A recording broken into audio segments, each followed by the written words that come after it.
கூடாரத்தில் இருப்பது ஒரு சிலாக்கியமாக இருக்கிறது. இது எனக்கு சற்று எதிர்பார்க்கப்படாதாயும் கூட இருந்தது. இன்றிரவு ராபோஜன ஆராதனை என்று எனக்கு தெரியும். நான் எங்காகிலும் அருகாமையில் இருந்தால் ராபோஜனத்திற்கு வர எனக்கு எப்பொழுதும் விருப்பம். ஏனென்றால் அது கிறிஸ்தவர்கள் எல்லோருமே ராபோஜனம் எடுத்தலில் பங்கு கொள்ள வேண்டும் என்று நான் நினைக்கிறேன். ஏனென்றால் இயேசு, நீங்கள் அதை புசிக்காவிட்டால் என்னிடத்தில் உங்களுக்கு பங்கில்லை என்று கூறியிருக்கிறார். ஆகையால் அது ஒரு கூடாரத்துக்கு வருவதென்பது எப்பொழுதுமே ஒரு பெரிய சிலாக்கியமாக இருந்து வருகிறது. சகோதரன் நெவில் என்னிடம் இன்றிரவு அவருக்கு தொண்டை சற்று கரகரப்பாக உள்ளதாகவும் நம்முடைய சபையோரிடம் எனக்கு பேச விருப்பம் உண்டா என்றும் கேட்டார். அப்படி செய்ய எனக்கு மிக்க மகிழ்ச்சி என்று நான் பதிலளித்தேன். இதையும் கூட நான் உங்களுக்கு அறிவிக்க விரும்புகிறேன். நாளை இரவு புருஷருடைய கூட்டம், தர்மகர்த்தாக்களின் கூட்டம் நடைபெறும்.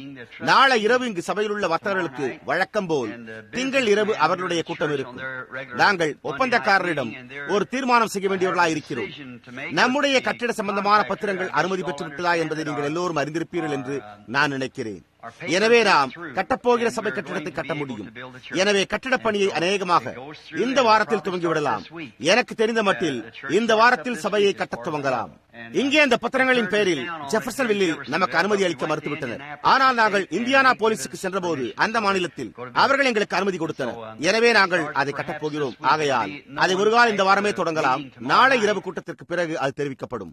அதன் பின்னர் நாளை இரவு கூட்டத்திற்கு பிறகு அவர்கள் இந்த வாரம் துவங்கவில்லை என்றால், ஏதோ காரியம் சம்பவித்திருந்தால், ஒப்பந்தக்காரரால் இந்த வாரம் துவங்க முடியாவிட்டால் அவர் அடுத்த வாரம் துவங்க போகிறார். இந்த வரப்போகிற வார முடிவில் சனிக்கிழமை இரவு, அடுத்த வாரம் ஞாயிறு காலையிலும் ஞாயிறு மாலையிலும், அதாவது வரப்போகிற சனி மற்றும் ஞாயிற்றுக்கிழமையில் கர்த்தருக்கு சித்தமானால் நாம் சில வாரங்களுக்கு முன்பு நடத்தியது போன்று மூவரும் சேர்ந்து ஒரு கூட்டத்தை மறுபடியும் நடத்த வேண்டும் என்று நான் விரும்புகிறேன். அதன் பின்னர் நாம் அது சனிக்கிழமை இரவு, பிறகு ஞாயிறு காலை, பின்னர் ஞாயிறு இரவு நடைபெறும். அதாவது இம்மாதம் 13ஆம் 14ஆம் தேதிகளில் இருக்கும். அதன் பின்னர் நானும் இங்குள்ள சகோதரரில் சிலரும் வேட்டை பயணத்தை மேற்கொண்டு கொலராடாவுக்கு செல்லவிருக்கிறோம். அதை முடித்துக் கொண்டு நாங்கள் திரும்பி வருவோம். இக்கூடாரம் கட்டி முடிந்தவுடன் கர்த்தருக்கு சித்தமானால் முழுமையாக ஒரு வாரத்தை எடுத்துக்கொண்டு நான் இந்த கூட்டங்களில் இருந்து செல்லும் முன்பு வெளிப்படுத்தின விசேஷத்தில் அடங்கியுள்ள 7 முத்திரைகளின் பேரில் பிரசங்கம் செய்ய விரும்புகிறேன். சற்று முன்பு 7 சபை காலங்களை குறித்து நான் பிரசங்கம் செய்தது போல அதை தொடர்ந்து இப்பொழுது 7 முத்திரைகள், அநேகமாக கிட்டத்தட்ட இன்னும் 2-3 வாரங்களில் இப்பணிக்கென்று நியமிக்கப்பட்ட மனிதர்களோடு அவர்கள் இக்கூடாரத்தை கட்டி முடித்து விடுவர் என்றும், அவர்களால் அவ்வாறு செய்ய முடியும் என்றும், கிட்டத்தட்ட 10 அல்லது 15 நாட்களுக்குள் எங்களால் கூடாரத்தை கட்டிவிட முடியும் என்றும் உறுதியாக கூறுகிறார்கள். அப்பொழுது நாம் இப்பொழுதுள்ளதை காட்டிலும் 2 அல்லது 3 பங்கு, ஒரு கால் இன்னும் அதிகமான பேர்கள் அமர்வதற்கான போதிய ஸ்தலத்தை பெற்றுக் கொள்ளப் போகிறோம். அந்த நேரம் வரும் வரை நான் அந்த விதமாக காத்துக் கொண்டிருந்தேன். காரணம், கடந்த சனி மற்றும் ஞாயிறு தினங்களில் அந்த காட்சி பயங்கரமாக இருந்தது என்பதை நீங்கள் அறிவீர்கள். கூடாரம் திறப்பதற்கு முன்பே இடம் பிடிப்பதற்காக ஜனங்கள் பிற்பகல் 2 மணிக்கே வெளிப்புறத்தில் நின்று கொண்டிருந்தனர். அடுத்த நாள் காலையில் என் வீட்டின் அருகில் வசிக்கும் மருத்துவச்சி அம்மாள் ஒருவர் அங்கிருந்து வந்தபோது காலை 5 மணிக்கே ஜனங்கள் திரளாக கூடாரத்தை சுற்றிலும் இருந்தனர் என்று என்னிடம் கூறினார். எனவே ஜனங்களுக்கு அவர்கள் உள்ளே நுழையும் போது ஆசனங்கள் இல்லாமல் போய்விடுகிறது. எனவே அவர்கள் ஏமாற்றம் அடைந்து சென்று விடுகின்றனர். நின்று கொண்டிருப்பவர்கள் பிரசங்கப்பீடத்திற்கு செல்லும் வழியிலும் மற்றெல்லா இடங்களிலும் திணிக்கப்பட்டது போல் உணர்ந்து அவ்வளவு நெருக்கமாக நின்று கொண்டிருக்கின்றனர். உங்களுக்கு தெரியும், ஸ்திரீகள் வியர்வை சிந்து நின்று கொண்டிருப்பதை நான் காண்கிறேன். சில ஆண்கள் எழுந்து நின்று சில பெண்களுக்கு தங்களுடைய இருக்கைகளை அளிக்கின்றனர். அவர்களுடைய கால்கள் வலிக்கும் வரை அவர்கள் நின்று கொண்டிருக்கின்றனர். அதன் பின்னர் வேறு ஒருவர் எழுந்து நின்று அவர்களுக்கு இருக்கையை தருவார். இப்படியாக அந்த காட்சியை காண்பது மிகவும் பரிதாபமாக இருக்கிறது என்பதை நீங்கள் அறிவீர்கள். தாய்மார்கள் சுகவீனமாக சிறு பிள்ளைகளோடு நின்று கொண்டிருப்பது மிகவும் மோசமாக உள்ளது. எனவே ஒரு பெரிய கூடாரத்தை கட்டி இப்பொழுது இதை தவிர்க்கவே நாங்கள் முயற்சித்துக் கொண்டிருக்கிறோம். அப்பொழுது நாம் ஒரு அருமையான ஸ்தலத்தை உடையவர்களாக இருப்போம். சில நேரங்களில் குழந்தைகள் அழுது தடங்கல் செய்வதுண்டு. பாருங்கள், நாம் அதற்காகவே ஒரு இடத்தை அமைக்கப் போகிறோம். எனவே தாய்மார்கள் ஆராதனை நேரத்தில் அங்கு சென்று அதே சமயத்தில் ஆராதனை நடைபெறுவதையும் கண்டு ஒலிபெருக்கியின் வழியாக பிரசங்கத்தையும் அந்த அறையில் இருந்து கொண்டே கேட்கலாம். ஞாயிறு பள்ளிக்கான அறைகள் போன்றவை முறையாக கட்டப்படும். கர்த்தருக்கு சித்தமானால் வரப்போகும் வாரத்தில் கட்டிடப் பணி தொடங்கும். நீங்கள் அனைவரும் அதன் பேரில் 100% வாக்களித்தீர்கள். எனவே நாங்கள் இதை கட்ட தீர்மானித்தோம். பாருங்கள், சபையானது சுவாதிபத்தியம் பொருந்தியது. சபை என்ன கூறுகிறதோ அதுதான் முடிவு. தர்மகர்த்தாக்கள் அல்லது வேறு யாரும் கூறுவதல்ல. தர்மகர்த்தாக்கள் ஒவ்வொருவருக்கும் ஒரு வாக்கு மாத்திரமே உண்டு. மேய்ப்பருக்கும் அவ்வாறே ஒரு வாக்கு மாத்திரமே உண்டு. அது சபையின், அதாவது அது சபையின் ஜனநாயகமாய், சபையின் அதிகாரத்துவ உரிமையாய் உள்ளது. முழு சபையுமே தனது கருத்தை தெரிவிக்கிறது. அவ்வளவுதான்.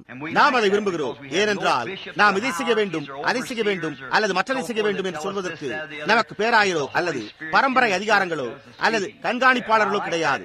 அது சபையில் உள்ள பரிசுத்த ஆவியானவர் பேசுகிறதாய் உள்ளது. நான் அந்த விதிமுறை ஒழுங்கை விரும்புகிறேன். அது மிகவும் அருமையாக இருக்கிறது.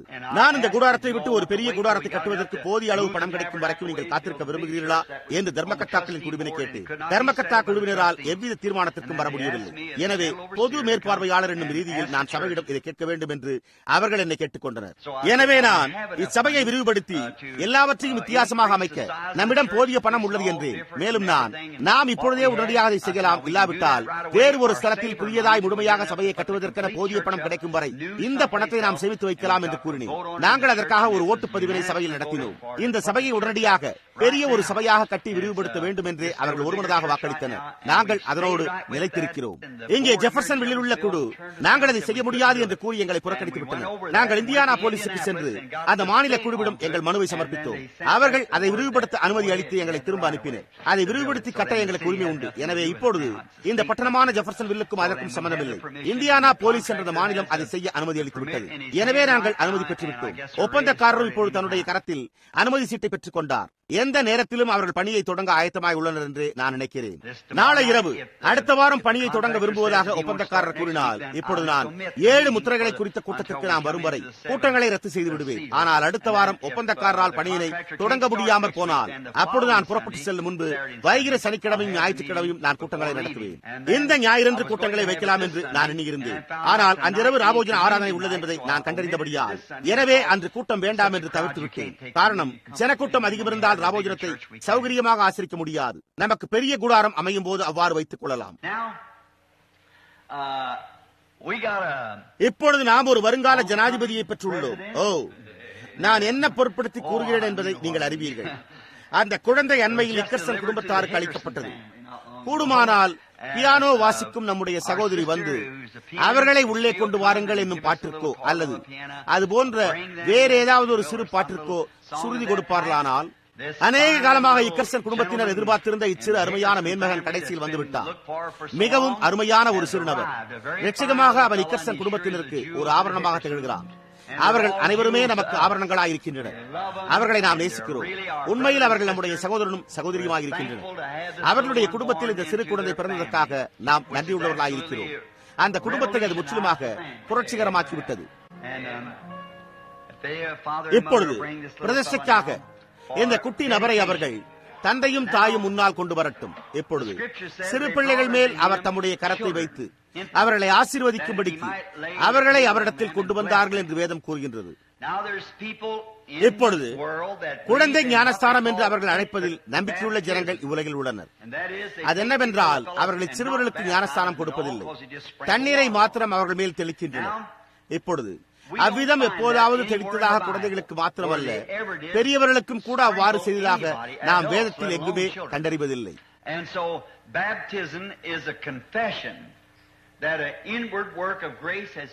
எனவே ஞானஸ்தானம் என்பது கிருபை உள்ளில் கிரியை செய்துள்ளது என்பதை அறிக்கையிடுதலாகும். குழந்தைகளுக்கு பாவத்தை குறித்த அறிவே கிடையாது. ஆகையால் உலகத்தின் பாவத்தை போக்க இயேசு சிலுவையில் மரித்தார். குழந்தை மானிட பிறவியாக உலகில் பிறக்கும் போது அதற்கு தானாகவே பாவம் கிடையாது. எனவே மனம் திரும்ப வேண்டிய அவசியம் அதற்கில்லை. ஆனால் இயேசு கிறிஸ்துவின் ரத்தம் அந்த பாவத்தை போக்குகின்றது. உண்மையாகவே குழந்தை பாவத்தில் பிறந்த அக்கிரமத்தில் உருவாகி இவ்வுலகில் வந்து பொய்களை பேசுகிறதாய் தோன்றுகிறது. அவர்கள் சுவாவப்படி பாவிகளாய் இருக்கிறார்கள். ஆனால் இயேசு கிறிஸ்துவின் ரத்தம் அதற்கான பரிகாரம் செய்கிறது. ஆனால் இந்த குழந்தை கணக்குப்புவிக்கும் வயது வரை வளர்ந்து நன்மைக்கும் தீமைக்கும் வித்தியாசம் அறியும் போது அப்பொழுது அது செய்துள்ளவைகளுக்காக மனம் திரும்ப வேண்டியதாக இருக்கிறது. இப்பொழுதுள்ள பாவம் அது பாவத்தில் பிறந்ததனால் உண்டாயிருக்கும் பாவமே. ஆதாமும் ஏவாளும் செய்த பாவத்தின் காரணமாய் மானிடவர்க்கம் அனைத்திற்கும் ஏற்பட்ட பாவமாகும். இயேசு கிறிஸ்துவின் ரத்தத்தின் மூலம் அந்த பாவம் தேவனால் போக்கப்பட்டது. இப்பொழுது அந்த குழந்தை இனிமேல் பாவம் செய்யும் வரைக்கும் மனம் திரும்புவதற்கு அதனிடம் பாவம் ஒன்றும் இல்லை. புரிகிறதா? அது மனம் திரும்பும் போது அதுவே ஞானஸ்தானம் பெறுவதற்கு ஏற்ற தருணம்.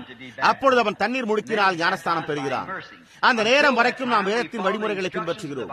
அதாவது இயேசுவானவர் தம்முடைய கரங்களை பிள்ளைகள் மேல் வைத்து அவர்களை ஆசீர்வதிக்கும்படிக்கு சிறு பிள்ளைகளை அவரிடத்திற்கு அவர்கள் கொண்டு வந்தார்கள். இந்த அருமையான பெற்றோர் இந்த சிறு குழந்தையை இன்றிரவு பிரதிஷ்டைக்காக போதகரிடமும் என்னிடமும் கொண்டு வருகின்றனர். கிறிஸ்துவின் பிரதிநிதிகளின் கரங்களில் குழந்தையை தருவது என்பது கிறிஸ்துவின் கரங்களிலேயே அதை தருவதாகும் என்றே அவர்கள் உணர்கின்றனர். ஆகையால் விசுவாசத்தினால் நாம் இக்குழந்தையை தேவனிடம் கொண்டு சென்று இங்கு அதை தந்ததற்கு அவருக்கு நன்றி செலுத்தி அதை ஆசீர்வதிக்கும்படியாக தேவனிடத்தில் கேட்கப் போகிறோம். இதையே நாம் குழந்தைகளின் பிரதிஷ்டை என்று அழைக்கிறோம். இப்பொழுது என்னுடைய சொந்த பிள்ளைகளை குறித்து நான் எப்படி இருப்பேன் என்பதை நீங்கள் அறிவீர்கள். என்னுடைய சிறு பெண் ஒருவள் இன்றிரவு மகிமையில் இருக்கிறார். இங்கே இந்த பீடத்தில் தான் அவளும் கர்த்தருக்கென்று பிரதிஷ்டை செய்யப்பட்டாள். இன்றிரவு பின்னால் அமர்ந்து கொண்டிருக்கும் என் சிறு பையனும் பெண்ணும் இன்னும் ஞானஸ்தானம் பண்ணப்படவில்லை. பெண்ணுக்கு 11 வயதாகிவிட்டது. இன்று என் பெண் சாராளுடன் நான் ஞானஸ்தானத்தை குறித்து பேசிக் கொண்டிருந்தேன். ஜோசப்புக்கு 7 வயதுதான் ஆகின்றது. ஞானஸ்தானம் பெறுவதற்கு அவன் இன்னமும் இளைஞனாகவே இருக்கிறார். ஆனால் அவர் அதில் விருப்பம் கொண்டு தேவன் அவன் இருதயத்தில் அந்த எண்ணத்தை அருளினார் என்று கூறினார். அப்பொழுது அவனுக்கு நான் ஞானஸ்தானம் கொடுப்பேன். ஆனால் குழந்தைகளை நான் கர்த்தருக்கென்று பிரதிஷ்டை மாத்திரமே செய்கிறேன். ஏனெனில் அது வேத பிரகாரமான போதனையாயிருக்கிறது. சகோதரன் நெபில், நீங்கள் என்னுடன் கூட இந்த அருமையான பையனிடம் நடந்து வருவீர்களானால் நலமாயிருக்கும். நான் பயப்பட்டேன். அவன் பெயர் ஹாலின் என்பதா? ஹாலின் என்பதா? ஆம், ஹாலின் ஜூனியர், ஸ்டீபன் ஹாலின். பாருங்கள், அது அருமையாய் உள்ளது. ஓ, அவன் உறங்கிக் கொண்டிருந்தான் என்று நான் நினைத்தேன். எது நடந்தாலும் அவ்வாறு இருப்பதே இக்கர்சன் குடும்பத்தினரின் சுபாவமாகும். அந்த நாள் நான் இச்சிறுவனை கண்டபோது நான் அவனை ஜனாதிபதி என்று அழைத்தேன். அவனை ஒரு ஜனாதிபதியாக பேசுவது பாருங்கள், உண்மையாகவே அது அவனுக்கு சிறிய பதவியாகும். நீ எப்படி இருக்கிறாய்? பாருங்கள், தேவ பக்தி உள்ள எந்த ஒரு தாயாருக்கும் அது ஒரு பொக்கிஷமாக இருக்க வேண்டும் என்பதை நான் அறிவேன். நீங்கள் அவ்வண்ணமாய் நினைக்கவில்லையா? மிகவும் இனிமையாய் உள்ளது. இப்பொழுது சகோதரன் இக்கர்சன் மற்றும் சகோதரி இக்கர்சன் அவர்களே, கிறிஸ்துவின் ஒரு ஊழியனும் உங்களுடைய போதகர் என்னும் முறையில் விசுவாசத்தினால் இக்குழந்தையை நான் எடுத்து இயேசுவின் கரங்களுக்குள் கொண்டு செல்கிறேன். அவருடைய கரங்களில் இக்குழந்தையை வைப்பதற்கு நீங்கள் விரும்புவீர்கள். போதகரும் நானும் இங்கே எங்களுடைய கரங்களை இந்த குழந்தையின் மேல் வைத்திருக்கையில் நாம் நம்முடைய தலைகளை தாழ்த்துவோமாக. எங்கள் பரலோக பிதாவே, நீர் உம்முடைய கரங்களை சிறு பிள்ளைகள் மேல் வைத்து அவர்களை ஆசீர்வதிக்கும்படிக்கு அவர்கள் அந்த சிறு பிள்ளைகளை உம்மிடத்தில் கொண்டு வந்தார்கள் என்று வேதாகமத்தில் உள்ளது. உண்மையாகவே கர்த்தாவே, அவர்கள் ஆசீர்வதிக்கப்பட்டிருந்தனர். இப்பொழுது உம்முடைய மாதிரியையும் நீர் செய்த காரியங்களையும் பின்பற்ற, நீர் செய்த மாதிரியை அப்படியே பின்பற்ற கர்த்தாவே, வேதாகமத்தை வாசித்து நாங்கள் அதை மிக கவனமாய் செய்ய முயற்சித்துள்ளோம்.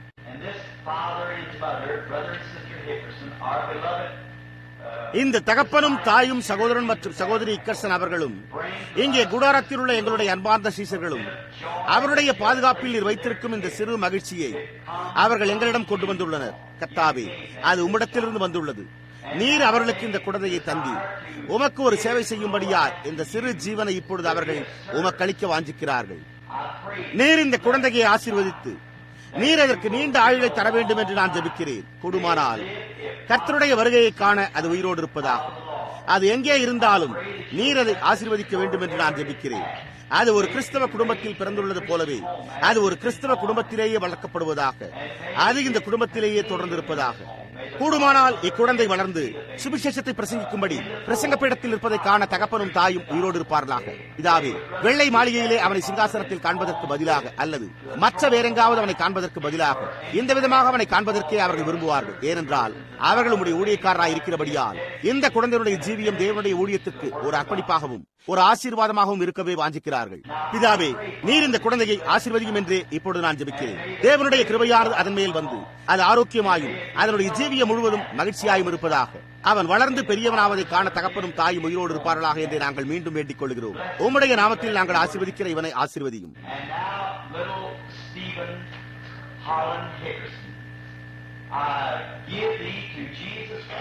இப்பொழுது குட்டி ஸ்டீபன் ஹாலன் இக்கர்சன், நாங்கள் கேட்டுக்கொண்டுள்ள ஆசீர்வாதங்கள் உன் மீது வர நான் உன்னை இயேசு கிறிஸ்துவினிடத்தில் அளிக்கிறேன். என்னுடைய குட்டி சகோதரனே, ஆரோக்கியமாயும் பலமாயும் இருந்து தேவனுடைய மகிமைக்காக நீ ஜீவிப்பாயாக. இயேசு கிறிஸ்துவின் நாமத்தில் நாங்கள் இதை வேண்டிக் கொள்கிறோம். ஆமென். தேவன் உங்களை ஆசீர்வதிப்பாராக.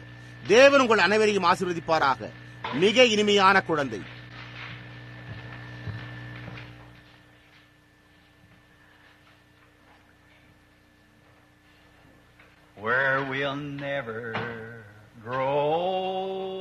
நாம் அங்கே ஒருபோதும் வயோதிகராவதில்லை, ஒருபோதும் வயோதிகராவதில்லை.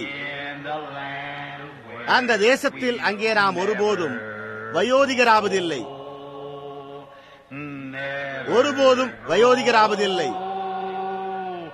ஒருபோதும் வயோதிகராவதில்லை. அந்த தேசத்தில் அங்கே நாம் ஒருபோதும் வயோதிகர் ஆவதில்லை. அது அற்புதமாயிருக்கும் அல்லவா? சிறுவர் வயது வந்தவர்களாகவும் வயோதிகர் வாலிபராயும் இருப்பர். இப்பொழுது அது அற்புதமானதா இருக்கவில்லையா? நாம் அங்கே ஒருபோதும் வியாதியாய் இருப்பதும் இல்லை, அல்லது துக்கமாய் இருப்பதும் இல்லை, அல்லது மரிப்பதும் இல்லை. இப்பொழுது ஆராதனைகளை குறித்து சகோதரர் நெவில் அறிவித்திருக்கிறார். இப்பொழுது நானும் கூட அந்த கூட்டத்தை குறித்து அவர் கூறியிருக்கிற கூட்டங்களை குறித்து அறிவிக்க விரும்புகிறேன். அதை மறந்து விடாதீர்கள். திருமதி போர் அம்மாள் என்ற ஒருவர் கூட நம்முடைய சபைக்கு அநேக ஆண்டுகளுக்கு முன்பு வருவது வழக்கம். சில நாட்களுக்கு முன்பு நான் அவளை அவளுடைய மகனிடத்தில் அழைத்து சென்று விட்டுவிட்டு வந்தேன். அவள் 80 வயதுடையதாக இருந்தாள். கடந்த இரவு 8 மணிக்கு கர்த்தரை சந்திக்க சென்று விட்டாள் என்று நான் நினைக்கிறேன். அவளுடைய அடக்க ஆராதனை முறைகளை போதகரும் நானும் கூச்சனுடைய ஜெப ஆராதனை அறையில் புதன்கிழமை, இந்த வருகின்ற புதன்கிழமை 10:30 மணிக்கு நடத்துவோம். திருமதி அவருடைய முழு பெயர் என்னவென்பதை நான் மறந்துவிட்டேன் என்று நான் நினைக்கிறேன். லேவி, திருமதி லேவி போர். நம்முடைய அது என்னுடைய புத்தகத்தில் நீங்கள் காண்கிற லாயிட் போர்ட்ஸுடைய தாயாராகும். அந்த சிறுவர் சாரணரின் உடையை ஒருவர் எனக்காக பத்திரப்படுத்தினார் என்றும் அதை நான் பெற்றுக் கொண்ட போது கால் சட்டையில் ஒரு கால் மாத்திரமே இருந்தது என்றும் எழுதியுள்ளேனே. இப்பொழுது அந்த பையனுடைய தாயார் தான் இவர்கள். நான் அன்று ஒரு நாள் அந்த பரிதாபமான வயோதிக தாயாரை கொண்டு சென்று ஜெபம் செய்து அவளோடு விட்டுவிட்டு வந்தேன். அவள் கர்த்தராகிய இயேசுவை சந்திக்க சென்று விட்டாள். இப்பொழுது கர்த்தருக்கு சித்தமானால் ஆராதனைகளை குறித்து அறிவிக்கும்படியாக நான் இங்கு ஒரு காரியத்தை எழுதி வைத்திருந்தேன். இந்த அடுத்த வாரம் அவர்கள் வருவார்களேயானால் வருகின்ற வார ஆராதனையில் நான் பேசப்போவதாக இருந்ததை குறித்து நான் எழுதி வைத்திருந்தேன். இல்லை, அவ்வாறு நான் எண்ணிக்கொண்டேன். நான் நினைக்கிறேன் நான் இந்த புத்தகத்தில் வைத்திருந்தேன் என்று நான் நினைத்தேன். ஆனால் நான் அதை வைத்திருந்தேனா அல்லது இல்லையா என்று எனக்கு தெரியவில்லை. ஆம், எங்கே அது உள்ளது? கர்த்தருக்கு சித்தமானால் சனிக்கிழமை இரவு ஒரு மனிதனுடைய செல்வாக்குகள் ஏன் மற்ற மனிதனுடைய ஜீவியத்தை பாதிக்கிறது என்ற பொருளின் பெயரில் நான் பேச விரும்புகிறேன். ஞாயிற்றுக்கிழமை காலை கூர்நுனி கோபுரம் தலைக்கல்லால் பொருத்தப்படுதல் என்பதன் பேரில் நான் பிரசங்கிக்க விரும்புகிறேன்.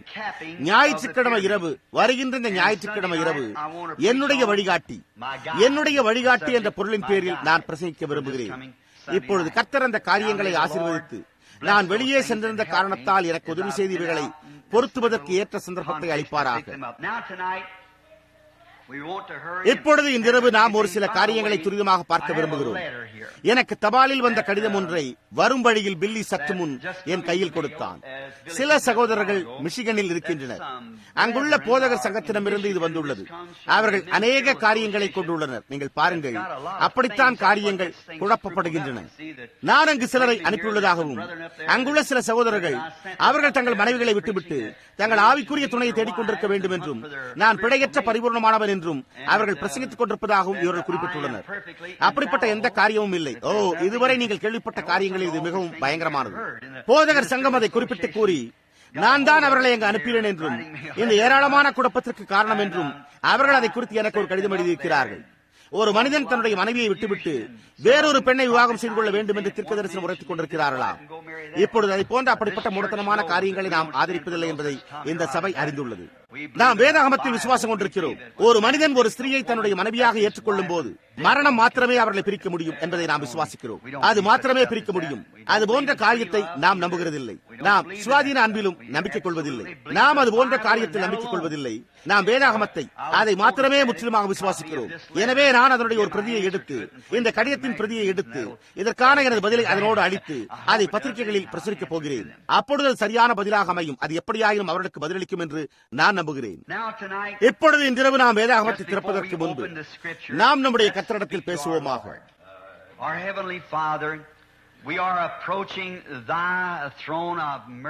எங்கள் பரலோக பிதாவே, உம்முடைய இரக்கத்தின் சிங்காசனத்தை நாங்கள் கர்த்தராகிய இயேசுவின் நாமத்தில் அணுகிக் கொண்டிருக்கிறோம். தேவனுடைய பொக்கிஷங்களின் ஐஸ்வர்யங்களை எங்களுக்கு திறந்து காண்பிக்க மகிமையில் இருந்த அந்த மகத்தான ஒருவர் இறங்கி வந்தார். தேவனுடைய வெளிப்படுத்தலாய் இருந்த இந்த மகத்தான இயேசு எங்களுக்கு மாம்சத்தில் தனிப்பட்ட முறையில் வெளிப்படுத்தி தந்ததற்காக நாங்கள் எவ்வளவு நன்றியுள்ளவர்களாய் இருக்கிறோம். அவர் மூலமாக எங்கள் பாவங்களுக்கு மீட்பு உண்டு. நாங்கள் இப்போது மரணத்திலிருந்து ஜீவனுக்கு பிரவேசித்து விட்டோம், ஏனெனில் நாங்கள் அவரை விசுவாசிக்கிறோம். அவர் என் வசனத்தை கேட்டு என்னை அனுப்பினவரை விசுவாசிக்கிறவனுக்கு நித்திய ஜீவன் உண்டு. அவன் ஆக்கினை தீர்ப்புக்குட்படாமல் மரணத்தை விட்டு நீங்கி ஜீவனுக்கு உட்பட்டிருக்கிறான் என்று கூறினார் என்று அவரை குறித்து எழுதப்பட்டிருக்கிறது. Bless thy words tonight, Lord, and we're here to take the communion just in a short time. கர்த்தாவே, இன்றிரவு உம்முடைய வார்த்தைகளை ஆசீர்வதியும். இன்னும் சிறிது நேரத்தில் நாங்கள் இங்கே ராபோஜனத்தில் பங்கு கொள்ளப் போகிறோம். கிறிஸ்தவர்கள் ராஜ்யத்தின் உடன் பிரஜைகள் பீடத்தை சுற்றிலும் ஒன்று கூடி ராபோஜனம் என்று அழைக்கப்படுவதில், அதாவது நீர் எங்கள் பாவங்களுக்காக மரித்து மூன்றாம் நாள் உயிரோடு எழுந்து என்னென்றைக்கும் உயிரோடு இருக்கிறீர் என்று நாங்கள் விசுவாசிப்பதை காண்பிக்கும்படியாக நீர் எங்களுக்கு விட்டுச் சென்றுள்ள அந்த சிறு பாகமான ராபோஜனத்தில் நீர் திரும்பி வரும் வரையில் இதை செய்ய வேத வாக்கியங்களின்படி எங்களுக்கு கட்டளையிட்டுள்ளபடியே அவர்கள் அதில் பங்கு கொள்ளப் போகின்றனர். உம்முடைய மகத்தான சித்தத்திற்கு முரணாக நாங்கள் செய்துள்ள யாவற்றையும் எங்களுடைய இருதயங்களில் உள்ள பொல்லாத சிந்தனைகளையும் அகற்றி பரிசுத்தப்படுத்தும். இதாவே எங்களை மன்னியும். உம்முடைய கிருபையை இன்றிரவு எங்களுக்கு தாரும். நாங்கள் வார்த்தையை வாசித்து அதன் பேரில் பேசுகையில் வார்த்தையிலிருந்து இப்பொழுது ஜீவ அப்பத்தை எங்களுக்கு பிட்டுத் தாரும். நாங்கள் அதை கர்த்தராகிய இயேசுவின் நாமத்தில் வேண்டிக் கொள்கிறோம். ஆமேன். Now in the book of Revelations, beginning with one verse only, I wish to read the 20th இப்பொழுது வெளிப்படுத்தின விசேஷ புத்தகத்தில் ஒரே ஒரு வசனத்தை மாத்திரமே துவங்கி நான் 20ஆம் வசனத்தை இல்லை 20ஆம் அதிகாரத்தின் முதல் வசனத்தை வாசிக்க விரும்புகிறேன். ஒரு தூதன் பாதாளத்தின் திறவுகோலையும் பெரிய சங்கிலியையும் தன் கையிலே பிடித்துக் கொண்டு வானத்திலிருந்து இறங்கி வர கண்டேன். Now I wish to speak, if it would be, if I should call it, இந்த பாடப்பொருளில் இருந்து ஒரு பொருளை தெரிந்து கொண்டு அல்லது இந்த பாடப்பொருளில் இருந்து ஒரு பொருளை அடைக்க வேண்டுமானால் அடுத்த 20 அல்லது 25 நிமிடங்கள் இப்பொழுது நான் பேச விரும்புகிறபடியால் நான் அதை வாசலுக்கு திறவுகோல் என்று அழைக்க விரும்புகிறேன். இப்பொழுது நான் அதை திறவுகோல்கள் என்று அழைக்க விரும்பவில்லை. ஏனென்றால் ராஜ்யத்திற்கான திறவுகோல்கள் பேதுருவிடத்தில் கொடுக்கப்பட்டன. ஆனால் நான் இதை வாசலுக்கு திறவுகோல் என்று அழைக்க விரும்புகிறேன். அதன் பின்னர் இதை பற்றி பேசி முடித்தவுடனே நாம் இந்த இரவு ராபோஜனம் எடுப்பதற்கு முன்பு அந்த ராபோஜனத்தின் பேரில் நான் ஒரு சில விளக்கங்களை கூற விரும்புகிறேன்.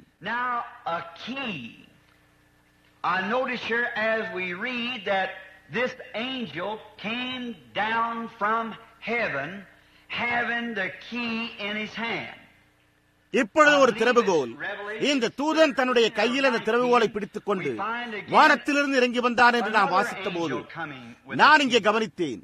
அது வெளிப்படுத்தின விசேஷம் 13 இல்லை 19 உள்ளது என்று நான் நினைக்கிறேன். அங்கு வேறொரு தூதன் ஒரு திறவுகோலுடன் வருவதை நாம் மீண்டும் காண்கிறோம்.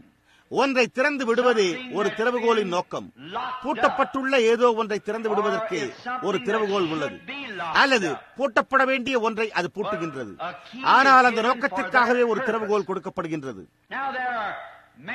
இப்பொழுது அநேக விதமான திறவுகோல்கள் உள்ளன, ஏனென்றால் நமக்கு அநேக திறவுகோல்களின் உபயோகங்கள் உள்ளன.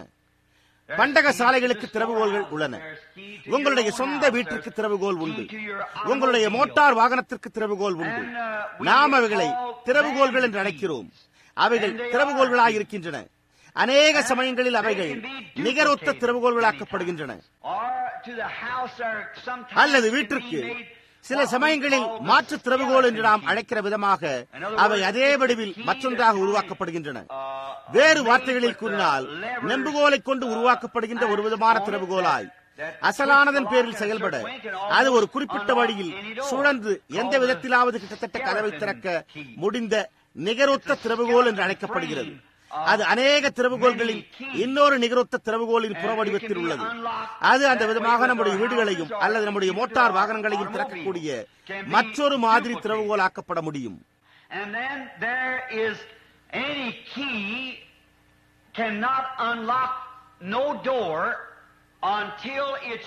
அதன் பின்னர் அங்குள்ள ஒரு கரத்தை பயன்படுத்தாமல் எந்த ஒரு திறவுகோலாலும் எந்த ஒரு வாசலையும் திறக்க முடியாது.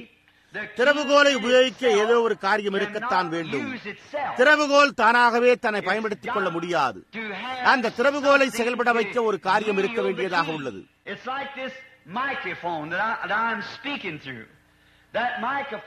அது இந்த ஒலிபெருக்கி கருவி போன்றே உள்ளது.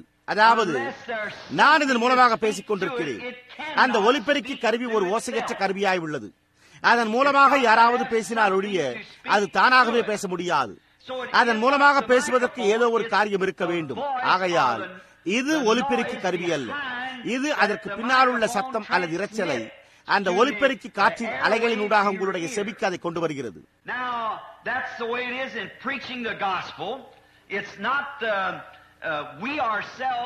இப்பொழுது அந்த விதமாகவே சுவிசேஷத்தை பிரசங்கித்தலிலும் உள்ளது.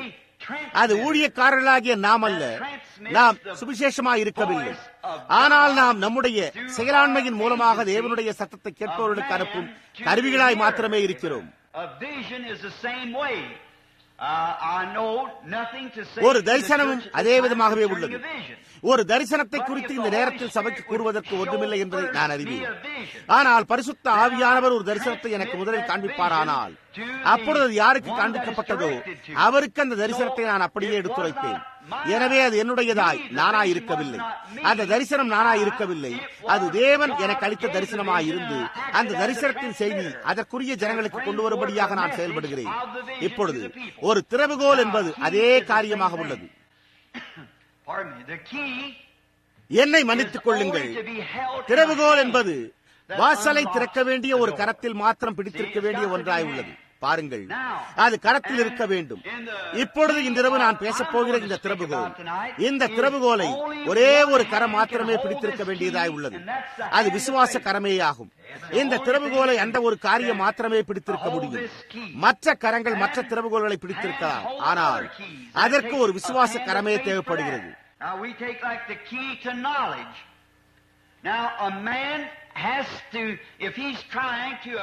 இப்பொழுது அறிவுக்கென உள்ள திறவுகோலை நாம் எடுத்துக் கொள்வோம். இப்பொழுது ஒரு மனிதன் அவன் அறிவை திரட்டிக் கொள்ள முயற்சித்துக் கொண்டிருந்தால், பாருங்கள், இப்பொழுது அதற்கு ஒரு திறவுகோல் உண்டு. இந்த மனிதன் திறக்க வேண்டிய ஒரு வழி உண்டு. அவன் புத்தகங்களை படித்து தன்னுடைய அறிவை சம்பாதித்துக் கொள்ள வேண்டும். ஆனால் முடியாது. யாரும் அவனுக்கு கற்பிக்க முடியாது. அவர்கள் அவனுக்கு போதிக்கலாம், ஆனால் அவன் கற்றுக்கொள்ள வேண்டும். அது செய்யப்படக்கூடிய ஒரே வழி அவன் அந்த திறவுகோலை பற்றிக் கொள்ள வேண்டும். அப்பொழுது அங்கு உள்ள ஏதோ ஒரு காரியம் வெளிப்படுகிறது. இல்லை, அவன் தேடிக்கொண்டிருக்கிற அறிவு அவனுக்கு வெளிப்படுகிறது.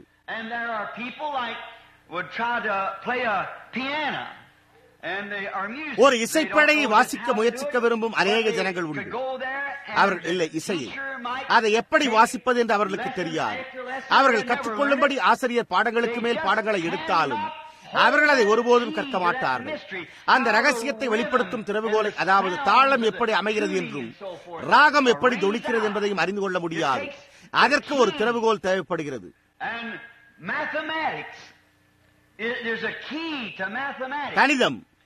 கணிதத்திற்கு ஒரு திறவுகோல் உண்டு.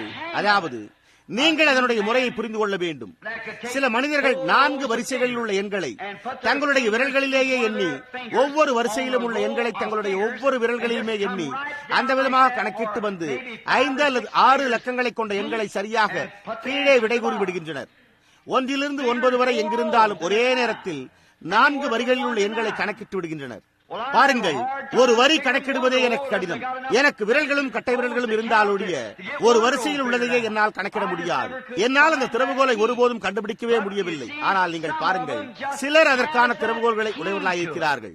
அதை எப்படி செய்ய வேண்டும் என்று அவர்கள் அறிந்திருக்கிறார்கள். அறிவை தேடிச் செல்லும் ஒரு மனிதனுக்கு அறிவுக்கான ஒரு திறவுகோல் உண்டு. விஞ்ஞான ஆராய்ச்சிகளுக்கான விஞ்ஞானத்திற்கு ஒரு திறவுகோல் உண்டு. இப்பொழுது அது ஒரு மகத்தான திறவுகோலாய் உள்ளது. ஜனங்கள் அந்த திறவுகோலுக்காக எதிர்நோக்கி இருக்கின்றனர். இங்கே சில காலத்திற்கு முன்னர் அணுக்கள் இருக்கிறது என்று அவர்கள் கண்டுபிடித்தனர். அணுக்கள் இருந்தன என்றும் அதன் பின்னர் அணுக்கள் ஒன்று சேர்ந்து மூலக்கூறுகள் ஆகின்றன என்றும் அறிந்து கொண்டனர். இப்பொழுது அவர்கள் தொடர்ந்து நடத்திய ஆராய்ச்சியின் பயனாக இந்த அணுக்களில் சக்தி அடங்கியுள்ளது என்றும் அவைகளை சுற்ற வைத்து உடைத்தால் அதனுள் இருக்கும் சக்தியை அவிழ்த்து விடலாம் என்றும் அவர்கள் கண்டுபிடித்தனர். எல்லாமே அணுக்கள் ஒன்று சேர்வதால் உண்டானவை என்று நீங்கள் அறிவீர்கள். அங்குள்ள கம்பம் அணுக்களால் உண்டானது. நீங்கள் அணுக்கள் ஒன்று சேர்வதால் உண்டானவர்கள். புல், மரம் எல்லாமே அணுக்களை கொண்டவை.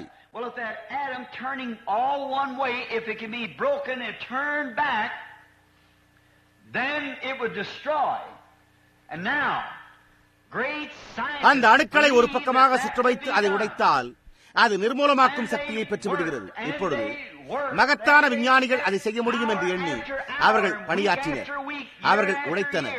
அவர்கள் மணிக்கணக்காக, வாரக்கணக்காக, வருடக்கணக்காக அமர்ந்து உழைத்து அதில் வெற்றி கண்டனர். Thomas Edison on the light that they say the man had a knowledge that he could make electricity light. Thomas Edison என்ற விஞ்ஞானி என்று நான் நினைக்கிறேன்.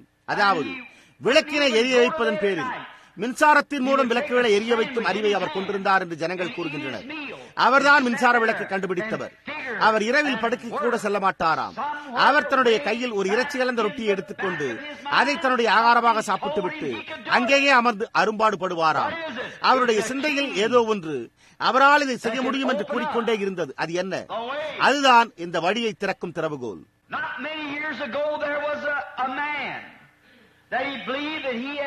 சில ஆண்டுகளுக்கு முன்பு சிறுவர்களுக்கு நகைச்சுவை புத்தகங்கள் எழுதும் திறமை தமக்குள்ளதாக ஒரு மனிதன் எண்ணினார்.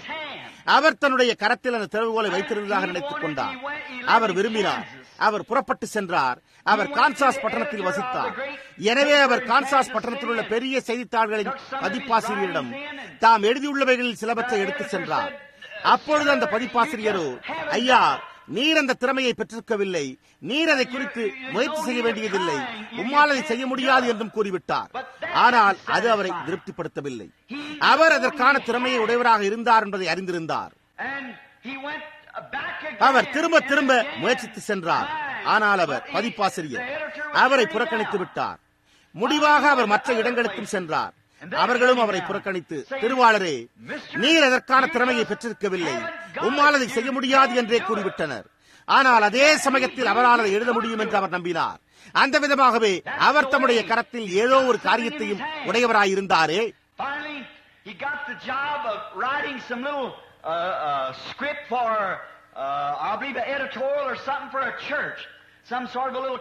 முடிவிலே அவர் ஒரு சிறுகதையை எழுதும் பணியினை பெற்று இதழாசிரியருக்குரிய அல்லது ஒரு சபைக்காக ஏதோ ஒரு காரியத்தை, சபைக்கான ஒரு சிறு நகைச்சுவை கதையை எழுதினார்.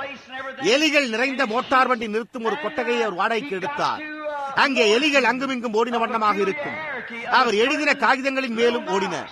ஒரு நாள் ஒரு சுண்டலியின் விசித்திரமான தன்மை அவரை கவர்ந்தது. அங்கேதான் சுட்டி சுண்டலியின் கதை பிறந்தது. இப்பொழுது அவர்தான் கோடீஸ்வரரான வால்ட் டிஸ்னி என்பவராவார்.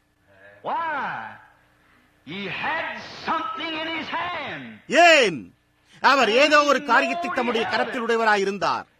அவர் அதை பற்றிக் கொண்டிருந்தார் என்பதை அவர் அறிந்திருந்தார். அவரால் அதை எழுத முடியும் என்று அவர் அறிந்திருந்தார். அந்த விதமாக ஒவ்வொரு மகத்தான சாதனையும் உருவாக்கப்படுகிறது. ஆண்களும் பெண்களும் தங்களுடைய கரத்தில் ஏதோ ஒரு காரியத்தை உடையவர்களாக இருக்கும் பொழுது அவர்களால் அதை செய்ய முடியும் என்று அவர்கள் அறிந்திருக்கின்றனர். நமது தேசத்தை இளம்பிள்ளை வாதம் தாக்கிய போது அதை ஒழிக்க நாம் தடுப்பூசி போட்டுக் கொள்ள வேண்டும் என்று கட்டளையிடப்பட்டோம். இளம்பிள்ளை வாதம் தாக்கிய போது நான் வீதியில் காரோட்டி சென்று கொண்டிருந்த போது நேற்றைய தினத்தில் லூயிவில்லில் உள்ள யாரோ ஒரு மருத்துவர் பேசுவதை நான் கேட்டுக் கொண்டிருந்தேன். அவர் ஒரு சில ஆண்டுகளுக்கு முன்னர் அந்த பெரிய வாதை லூயிவில்லை தாக்கிய போது நான் என்ற இடத்திலே புருஷராகி நீங்கள் நின்றிருந்தால் ஒரே நேரத்தில் 57 சுவாச கருவிகள் இயங்கினதை கண்டிருப்பீர்கள். புருஷர்கள், ஸ்திரீகள், பையன்கள், பெண்கள் இளம்பிள்ளை வாதம் என்று அழைக்கப்பட்ட வியாதியினால் பக்கவாதம் அடைந்தனர். அது குறித்து ஒன்றுமே செய்ய முடியாதாகிவிட்டது என்று கூறினார். மேலும் தொடர்ந்து, நான் அது போன்ற ஒரு காரியத்தை மீண்டும் காண ஒருபோதும் விரும்பவில்லை என்றார்.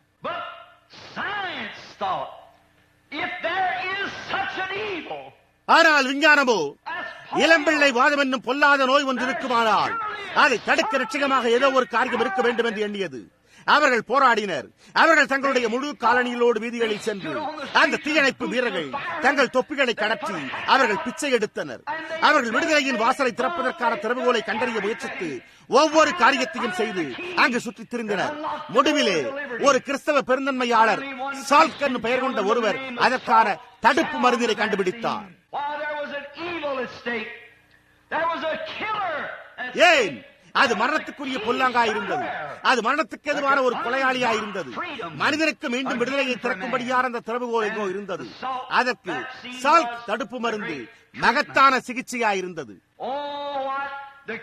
ஓ, அந்த திறவுகோலால் என்னவெல்லாம் செய்ய முடிந்தது! அந்த தடுப்பு மருந்து கொண்டு வரப்பட்டு இப்பொழுது இந்த தடுப்பு மருந்தினால் இளம்பிள்ளை வாதத்தை அடியோடு ஒடித்துக் கொண்டிருக்கின்றனர். ஏனென்றால் அது ஒருபோதும் களைப்புறாமல், ஒருபோதும் கைவிடப்படாமல் கண்டுபிடிக்கப்பட்ட ஒன்றாக இருந்தது. அந்த திறவுகோல் எங்கோ வைக்கப்பட்டிருந்தது. அதிலிருந்து நிவர்த்தியாக அந்த தடுப்பூசியில் ஏதோ ஒரு காரியம் இருந்தது. அவர்கள் அதை கண்டுபிடிக்க தீர்மானம் கொண்டனர்.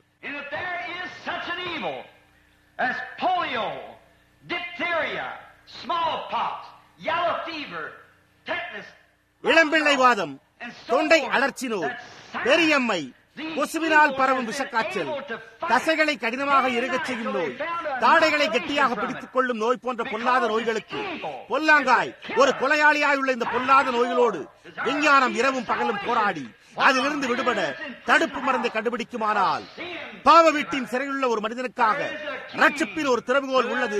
அதிக ரட்சிகம் அல்லவா? அதிலிருந்து மனிதர்களை விடுதலையாக்க அந்த வாசலுக்கு ஒரு திறவுகோல் உண்டு.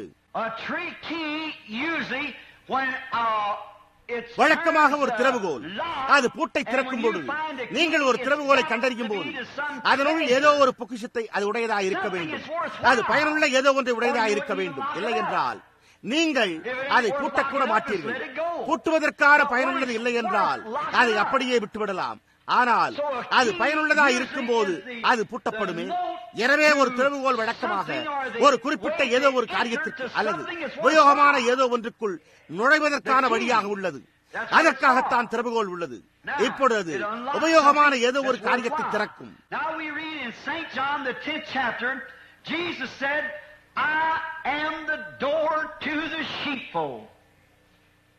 இப்பொழுது நாம் பரிசுத்த யோவான் 10ஆம் அதிகாரத்தில் இயேசு நானே ஆட்டுத் தொழுவத்தின் வாசல், நானே வாசல் என்று கூறியுள்ளதை நாம் வாசிக்கிறோம். ஒரு வாசல் என்றல்ல, அந்த வாசல் ஒரே வாசலாகும். நானே வழியும் ஒரே வழியும் சத்தியமும் ஜீவனுமாயிருக்கிறேன் என்றாலே இல்லாமல் ஒருவனும் பிதாவினிடத்தில் வரான். To the sheepfold, and all that comes before me is enemies, thieves and robbers. நானே ஆட்டுத் தொழுவத்தின் வாசல். எனக்கு முன்னே வந்தவர்கள் எல்லோரும் சத்துருக்களும் திருடர்களும் கொள்ளைக்காரருமாயிருக்கிறார்கள். அவரே ஆட்டுத் தொழுவத்திற்கு வாசல், அவரே ரட்சிப்பிற்கு வாசலாயிருக்கிறார்.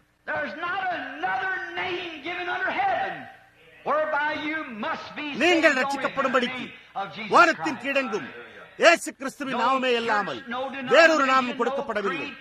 எந்த சபையோ, எந்த ஸ்தாபனமோ, எந்த பிரமாணமோ, எந்த காரியத்தின் உபதேசங்களுமோ கிடையாது. இயேசுவின் நாமத்தின் மூலமாக மாத்திரமே ரட்சிப்பு உண்டு. அதுவே திறவுகோலாய் உள்ளது. பெந்தேகோஸ்தே நாளில் அந்த திறவுகோல்களில் ஒன்றை பேதுரு உபயோகித்ததில் வியப்பொன்றுமில்லையே.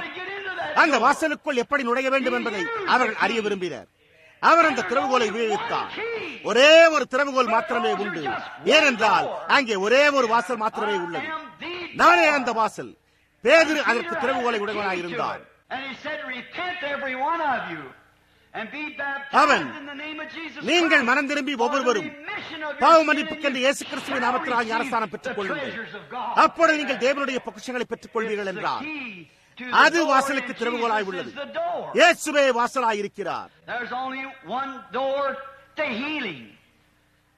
சுகமளித்தலுக்கு ஒரே ஒரு வாசல் மாத்திரமே உண்டு. இயேசுவே அந்த வாசல். சமாதானத்திற்கு ஒரே ஒரு வாசல் மாத்திரமே உண்டு. ஆம், என்னுடைய சமாதானத்தை நான் உங்களுக்கு தருகிறேன். உண்மையான சமாதானத்திற்கு அவர் ஒருவர் மாத்திரமே வாசலாயிருக்கிறார். நீங்கள் சமாதானம் பெற்றுக் கொண்டதாக எண்ணிக்கொள்ளலாம். நீங்கள் போதிய பணத்தை சேர்த்து உங்களுடைய வீட்டை வாங்கலாம். நீங்கள் உங்களுடைய பிள்ளைகளுக்கு ஆடைகளை வாங்க, சாப்பிடுவதற்கு ஆகாரத்தை வாங்க போதிய பணத்தை சேர்த்து வைக்கலாம். ஆனால் நீங்கள் ஜனங்களுக்கு மத்தியிலே புகழ் வாய்ந்தவராய் இருக்க போதிய புகழை சேமித்து வைக்கலாம்.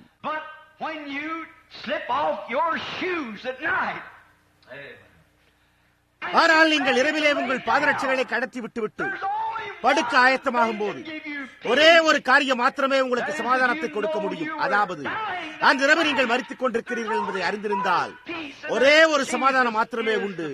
அது இயேசுவே அந்த சமாதானமாயிருக்கிறார். அவரே நம்முடைய சமாதானமாயிருக்கிறார். அவரே நம்முடைய சுகமளித்தலாயிருக்கிறார். உன்னுடைய நோய்களை எல்லாம் குணமாக்குகிற உன் தேவனாகிய கர்த்தர் நானே. அவரே பரலோகத்துக்கு வாசலாயிருக்கிறார். அதற்கு இயேசு கிறிஸ்து மூலமே இல்லாமல் மற்ற எந்த வழியோ அல்லது மற்ற எந்த வாசலோ கிடையாது. அவரே பரலோகத்துக்கு வாசலாயிருக்கிறார். And now Jesus is the door to all these things, and faith is the key that unlocks the door. இப்பொழுது இந்த எல்லா காரியங்களுக்கும் இயேசுவே வாசலாயிருக்கிறார். விசுவாசமே அந்த வாசலை திறக்கிற திறவுகோலாயிருக்கிறது. இப்பொழுது தேவனுடைய வாக்குத்தத்தங்கள் எல்லாவற்றுக்கும் இயேசு வாசலாய் இருப்பார் என்றால் அவருடைய முடிவு பெற்ற கிரியையில் உள்ள விசுவாசமான தேவனுடைய ராஜ்யத்தின் புறத்தில் உள்ள ஒவ்வொரு பொக்கிஷத்திற்குமான ஒவ்வொரு வாசலையும் திறக்கிறது. இதை புரிந்து கொள்கிறீர்களா?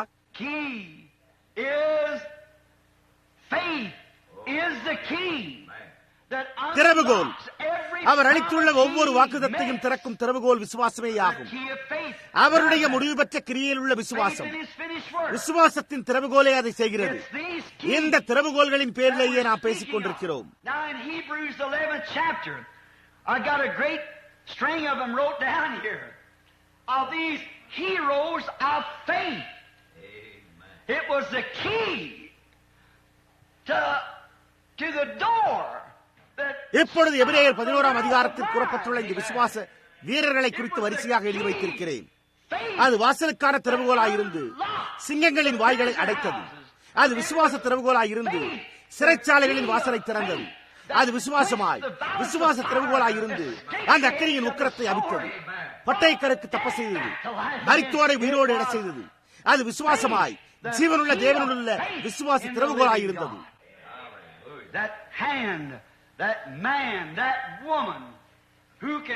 விசுவாச திறவுகோலை தங்கள் கரங்களில் எடுக்க முடிந்த மனிதனும் ஸ்திரியும் தேவன் அளித்துள்ள ஒவ்வொரு வாக்குதத்தையும் திறக்க முடியும். ஆனால் நீ அந்த திறவுகோலை பெற்றிருக்கவில்லை என்றால் நீ தடவிக்கொண்டே இருப்பாய். நீ அதை ஒருபோதும் திறக்கவே மாட்டாய்.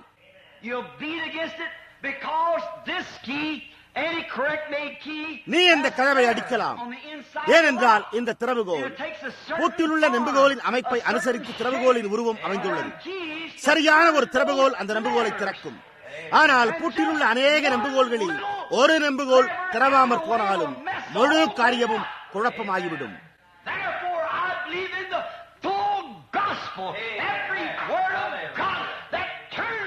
ஆகையால் நான் முழு சுவிசேஷத்திலும் தேவனுடைய வல்லமையை அளிக்கிற ஜனங்களுக்கு அவருடைய ஆசீர்வாதங்களை கொண்டு வருகிற ஒவ்வொரு தேவனுடைய வார்த்தையிலும் நான் விசுவாசம் கொண்டிருக்கிறேன். அதுவே வாசலை திறக்கிற அதற்கான திறவுகோலாய் உள்ளது.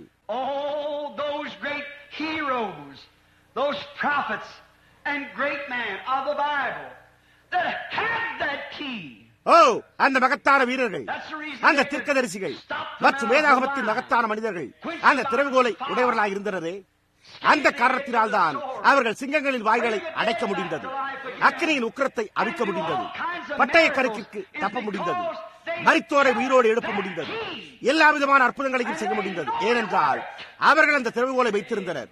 அது கிரியை செய்திருந்ததை அவர்கள் அறிந்திருந்தனர். ஏனென்றால் அது வேத வாக்கியத்தின்படி பிறந்த ஒரு திறவுகோல் ஆயிருந்தது.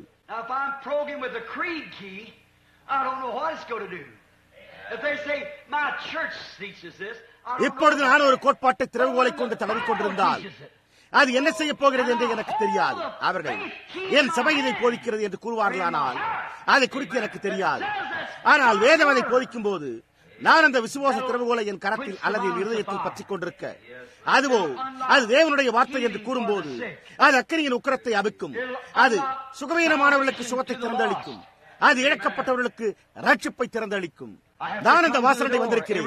ஒவ்வொரு காரியமும் அவருடைய நாமத்தில் உள்ளது. வார்த்தையினாலாவது கிரியினாலாவது நீங்கள் எதை செய்தாலும் அவை எல்லாவற்றையும் அவருடைய நாமத்தில் செய்யுங்கள்.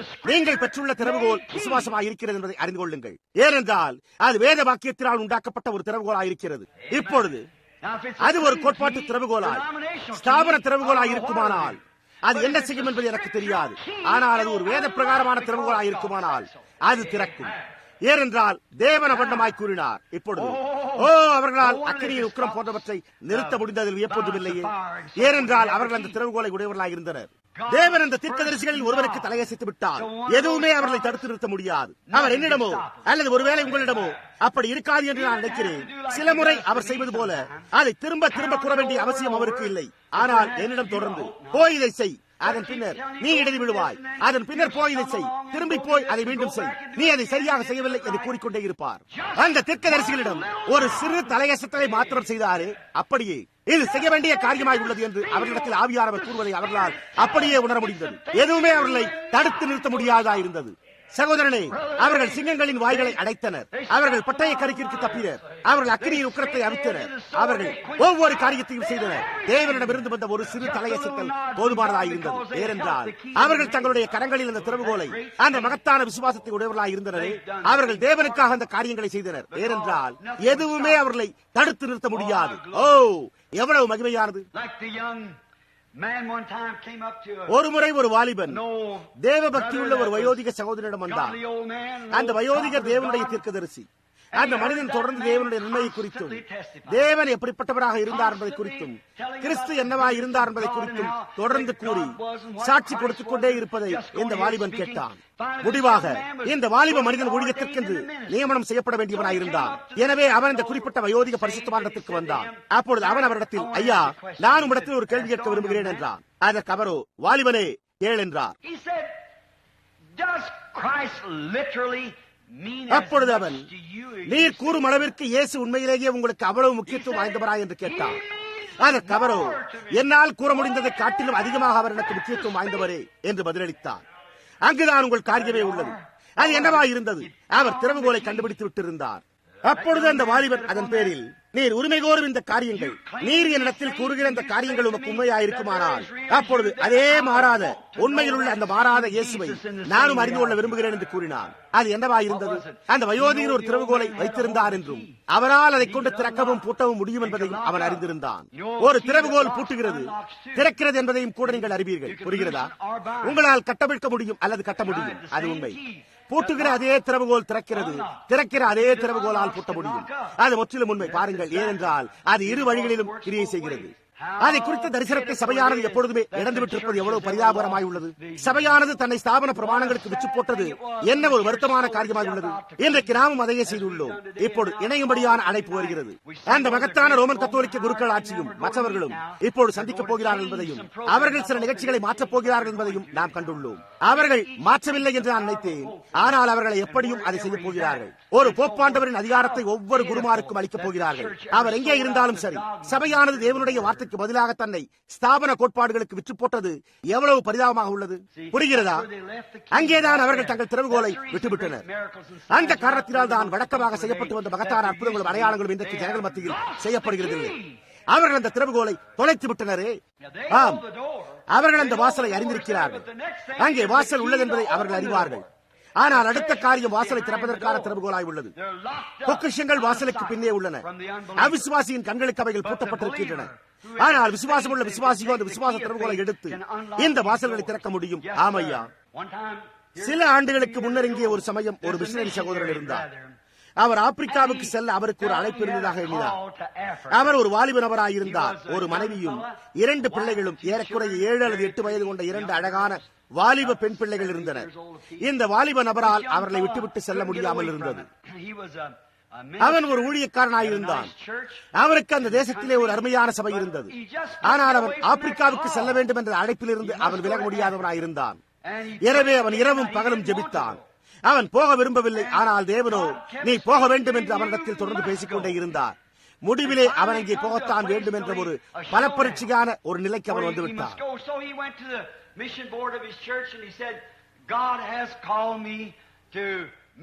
எனவே அவன் தன்னுடைய சபையின் மிஷனரிகளை அனுப்பும் குழுவினிடத்திற்கு சென்று அவன் ரொட்டீஷியாவின் காடுகளில் உள்ள தூரமான இடங்களில் ஊழியம் செய்ய தேவன் என்னை அழைத்திருக்கிறார் என்று கூறினார்.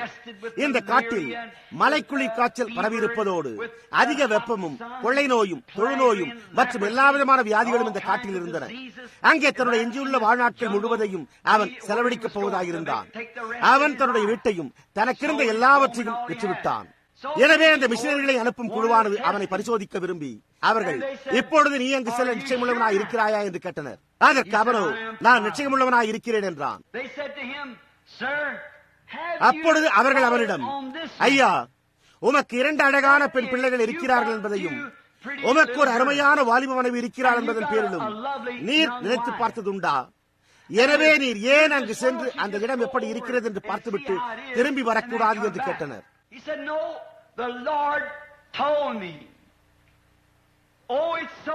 அதற்கவன், இல்லை, கர்த்தர் என்னிடம் கூறினார். ஓ, அது மிகவும் உண்மையா இருக்கிறது என்று கூறினார். மேலும் அவன், கர்த்தர் என்னை அழைத்தார். நான் என்னுடைய வீட்டை விட்டு செல்ல விரும்பவில்லை. நான் என்னுடைய சபையையும் என்னுடைய ஜனங்களையும் விட்டு செல்ல விரும்பவில்லை. ஆனால் கர்த்தர் என்னை அந்த காட்டுக்கு செல்ல அழைத்திருக்கிறாரே என்று கூறினான்.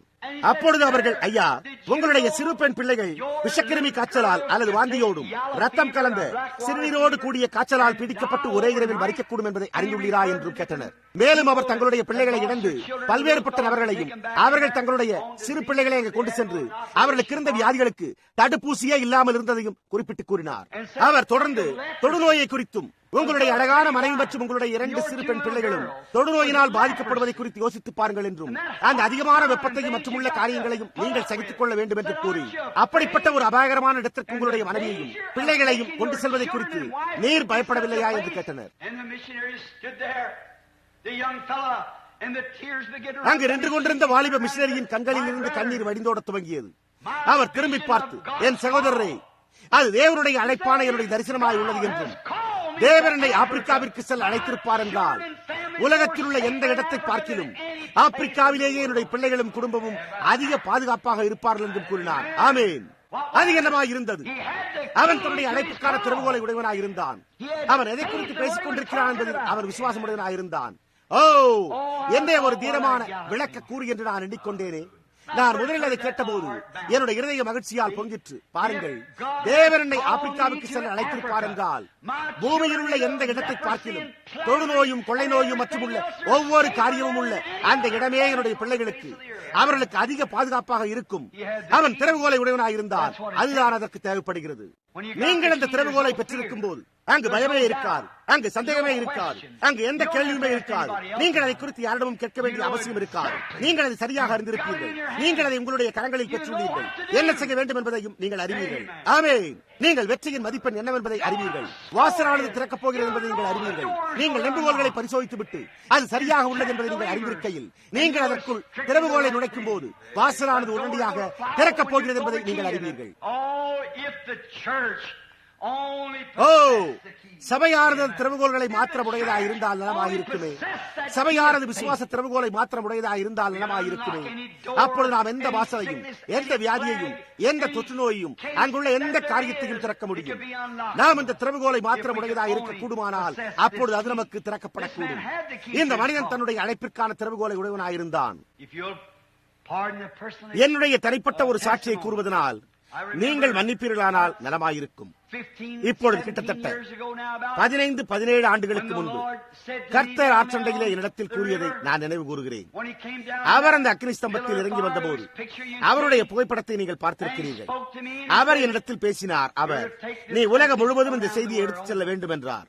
கிரீன்ஸ்மில் என்னும் இடத்திலே அவர் என்னிடத்தில் பேசியதையும் நான் நினைவு கூறுகிறேன். நான் சென்று அதை என் போதரிடத்தில் கூறினேன். அப்பொழுது அவர் என்னிடத்தில் கூறினதோ, பில்லி, நீ அந்த இரவு என்ன உணவு புசித்தாய்?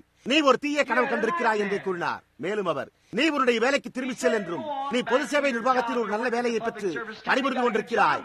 எனவே திரும்பி சென்று உன்னுடைய வேலையை கவனமாக பார்த்துக்கொள் மகனே என்றார். அவர் தொடர்ந்து, நீ ஒரு தீய கனவு கண்டிருக்கிறாய், ஏதோ ஒன்றை புசித்து விட்டாய் என்றும் கூறிவிட்டார். அது என்னை சிறிதளவும் அசைக்கவில்லையே.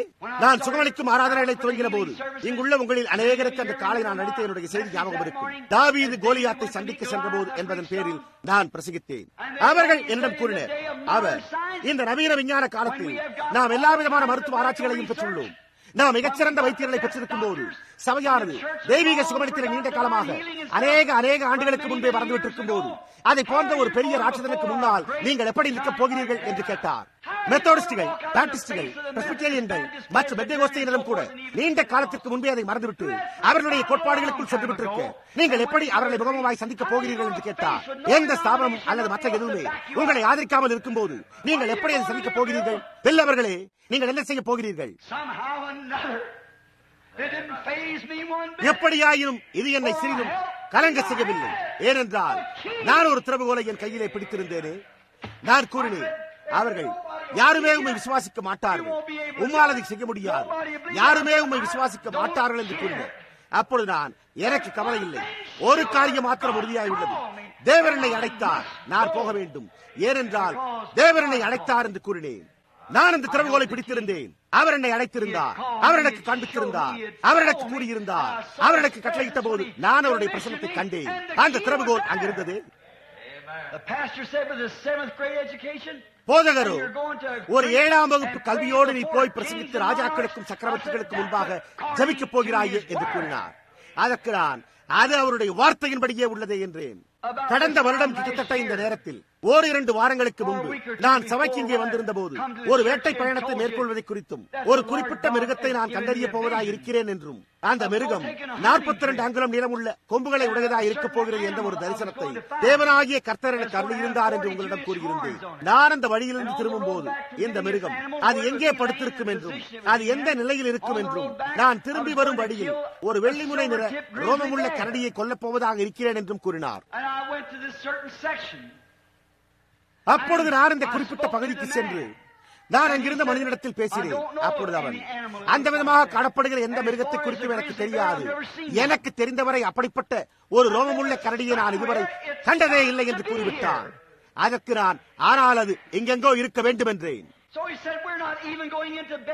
எனவே அவன், நாம் கரடிகள் உள்ள தேசத்திற்கு செல்ல போவதும் கூட இல்லை, நாம் மரங்கள் அடுக்கியிருக்கும் ஸ்தலத்தை கடந்து மேல் நோக்கி ஆடுகளுக்காக சென்று கொண்டிருக்கிறோம் என்றான். பாருங்கள், நான் அவரோடு சென்றேன்.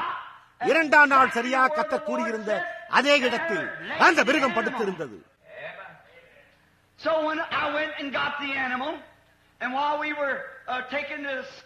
எனவே நான் சென்று அந்த மிருகத்தை சுட்டேன். நாங்கள் அதன் தோலை உரித்து அதன் கொம்புகளை எடுத்துக் கொண்டிருந்த போது அவனோ, நான் உங்களிடத்தில் ஒரு காரியத்தை கேட்க விரும்புகிறேன். 3 நாட்களுக்கு முன்பு நாம் அந்த வேட்டை முகாமை விட்டு புறப்பட்ட போது நீர் இந்த குறிப்பிட்ட மிருகத்தை சுட்டுவிட்ட பிறகு வழியில் திரும்பி வந்து கொண்டிருக்கும் போது நீர் வெள்ளிமுனை ரோமம் உள்ள ஒரு கரடியை கொல்லப் போவதாக என்னிடம் கூறினீரே என்று சொன்னான். அதற்கு நான், அது கர்த்தர் உரைக்கிறதாவது என்பதாக உள்ளது என்றேன். அப்பொழுது அவன், நான் அதை சந்தேகிக்கவில்லை என்றும், அவன், என்னுடைய சகோதரனுக்கு காக்கா வெடிப்பு இருந்தது, நீர் இங்கே மேலே ஒருமுறை இருந்தபோது நீர் அவனை உங்களுடைய ஜீவியத்தில் ஒருமுறை கூட கண்டதே இல்லை, ஆனால் நான் ஒரு குறிப்பிட்ட காரியத்தை செய்யும் போது அந்த பையன் சுகமடைய போகிறான் என்று நீர் என்னிடத்தில் கூறினீர், அவ்வாறே அவனும் சுகமடைந்தாரே என்றான். மேலும் அவன், இப்பொழுது, ஆனால் சகோதரன் பிரணாம் அவர்களே, நான் உங்களை ஒன்று கேட்க விரும்புகிறேன் என்று கூறி அவன் தொடர்ந்து மலையின் கீழே உள்ள மரங்கள் இருக்கும் ஸ்தலம் வரையிலும் குதிரைகள் அங்கே நின்று கொண்டிருப்பதையும் என்னால் இங்கிருந்து முழுவதுமாய் காண முடிகிறது. அங்கு வேறொன்றுமே காணப்படவில்லை, ஒரு புல்லும் அங்கில்லை, ஒரு கல்லும் அங்கில்லை, வேற எதுவும் அங்கில்லையே என்று கூறினார். மரங்கள் அடுக்கியிருக்கும் ஸ்தலத்திற்கு 1 மைல் உயரத்தில் சுமார் 2 அங்குல கரத்துக்கு பாசி மாத்திரம் படர்ந்துள்ளது. எனவே அவன், அந்த கரடி எங்கே இருக்க போகிறது என்றான். அப்பொழுது நான், தேவன் யெகோவாயிரேவாக இருக்கிறார், அங்கே ஒரு கரடி இருக்கும் என்று அவர் இடத்தில் கூறினார் என்றால் அங்கே ஒன்று இருக்கும் என்று கூறினேன். நாங்கள் மலையின் கீழே இறங்கி வரும்போது கிட்டத்தட்ட ஒவ்வொரு அரை மைல் தொலைவிலும் அவன், சகோதரன் பிரணாம் அவர்களே, கரடை தோன்றும் நேரம் வந்துவிட்டதா என்று கேட்டான். அப்பொழுது நானோ, கவலைப்படாது, அது அங்கே இருக்கும் என்று கூறினேன். குதிரைகள் இருக்கும் இடத்திற்கு கிட்டத்தட்ட 500 கஜ தூரத்திற்கு நாங்கள் வந்தபோது அந்த கொம்புகள் வலுவாகவும் எங்கள் முதுகில் பாரமாயும் இருந்தபடியினால் நாங்கள் மீண்டும் இளைப்பாற வேண்டியதாயிருந்தது. அவன் மீண்டும் சுற்றுமுற்றும் பார்த்தான். அவன் என்னை உற்று நோக்கிய போது நானும் அவன் முகத்தை பார்த்தேன். அவனுடைய இதயத்தில் அவன் சந்தேகப்பட்டுக் கொண்டிருப்பது போல் இருந்தது. பாருங்கள், அது அங்கே இருக்கும் என்று அவன் நம்பியிருந்தான். ஆனால் அந்த திறவுகோலை அவன் பெற்றிருக்கவில்லை. ஆனால் எவ்வாறாயினும் தேவனுடைய கிருபையினால் அவர் என்னிடம் தவறாக கூறினதே இல்லை. வெள்ளிமுனை ரோமம் கொண்ட கரடி அங்கு இருக்கும் என்று அவர் என்னிடம் கூறின போது நான் திறவுகோலை உடையவனாக இருந்தேன். நான் அதை ஒரு இம்மியும் சிறிதும் சந்தேகிக்கவில்லை. நான் பட் என்பவர் பக்கமாய் திரும்பி, பட், அது அங்கே இருக்கும் என்று நான் கூறினேன். நான் கூறிவிட்டு திரும்பிய போது அந்த கரடி அங்கே எங்களுக்கு மேலாக கிட்டத்தட்ட அரை மைல் தூரமுள்ள உயரத்தில் நின்று கொண்டிருந்தது. அவர் தூரதரிசி கண்ணாடியின் மூலம் அதை பார்த்துவிட்டு, வெள்ளி, எனக்கு உதவி செய்யும், அது ஒரு பெரிய வெள்ளிமுனை ரோமம் கொண்ட கரடியாய் உள்ளதே என்று அவர் கூறினார்.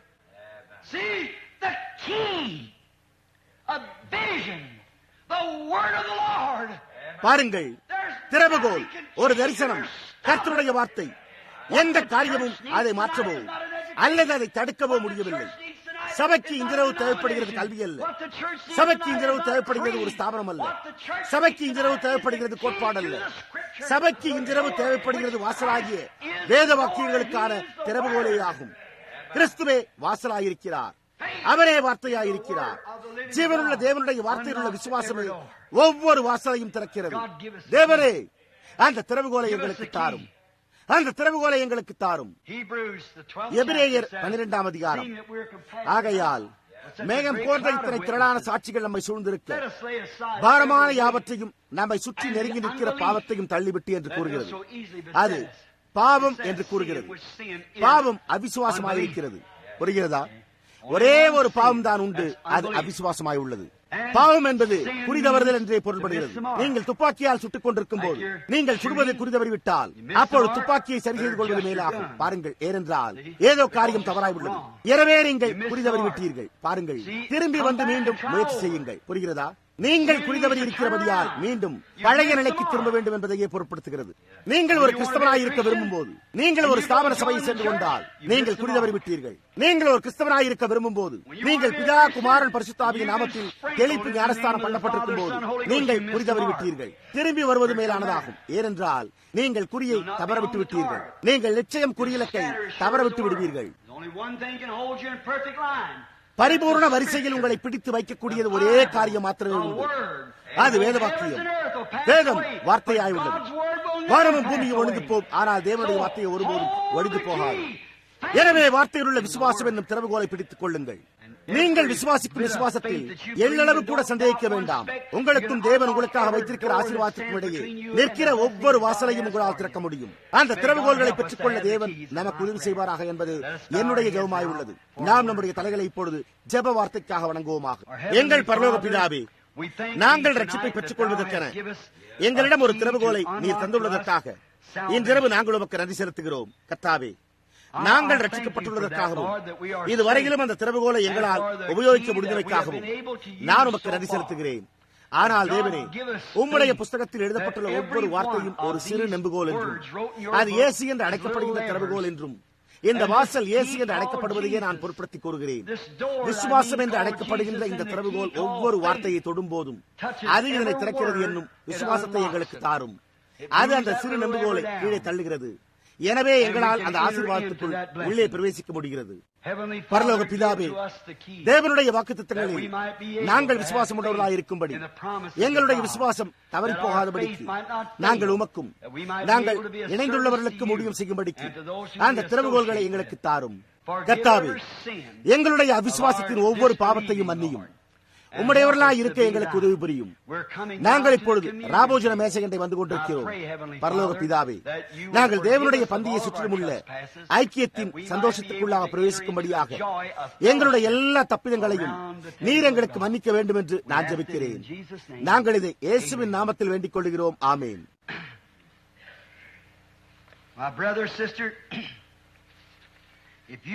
என் சகோதரனே, சகோதரியே, நீங்கள் ராஜ்யத்திற்கான திறவுகோலை, வாசலுக்கான திறவுகோலை, ரட்சிப்பின் திறவுகோலை பெற்றிருந்தால் அந்த வாசல்களை நீங்கள் திறக்கும்படி உதவி செய்ய இயேசுவானவர் உள்ளே வருவாராக. நீங்கள் அதிகமாக வாஞ்சிக்கிற காரியங்களை அவர் உங்களுக்கு தருவாராக. இப்பொழுது ராபோஜனத்தின் பேரிலான வேதபாகத்தை நாம் வாசிப்பதற்கு முன்பு ஒரு நிமிடம் நான் ஒரு காரியத்தை கூற விரும்புகிறேன். ஏனென்றால் இது ராபோஜனமாய் உள்ளது. நாம் இந்த பீடத்தண்டை வர ஒரே ஒரு வழி மாத்திரமே உண்டு. நாம் விசுவாச திறவுகோலை நம்முடைய கரங்களில் பிடித்திருப்போமேயானால் அது நம்முடைய பாவங்கள் மன்னிக்கப்பட்டிருக்கின்றன என்பதை நாம் அறிந்து கொள்ளும்படி செய்கிறது. நம்முடைய பாவங்கள் மன்னிக்கப்பட்டிருக்கின்றன என்ற அந்த வாசலை திறப்பதற்கான திறவுகோலை நாம் பெற்றிருக்கவில்லை என்றால் நமக்கு கர்த்தருடைய பந்தியில் இடமே கிடையாது. எண்ணத்திலான நீர் அபாத்திரமாய் போஜனமானம் பண்ணுகிறவன் கர்த்தருடைய சரீரம் என்னதென்று நிதானித்து அறியாததினால் தனக்கு ஆக்கினை தீர்ப்பு வரும்படி போஜனமானம் பண்ணுகிறான். இப்பொழுது அது உண்மை.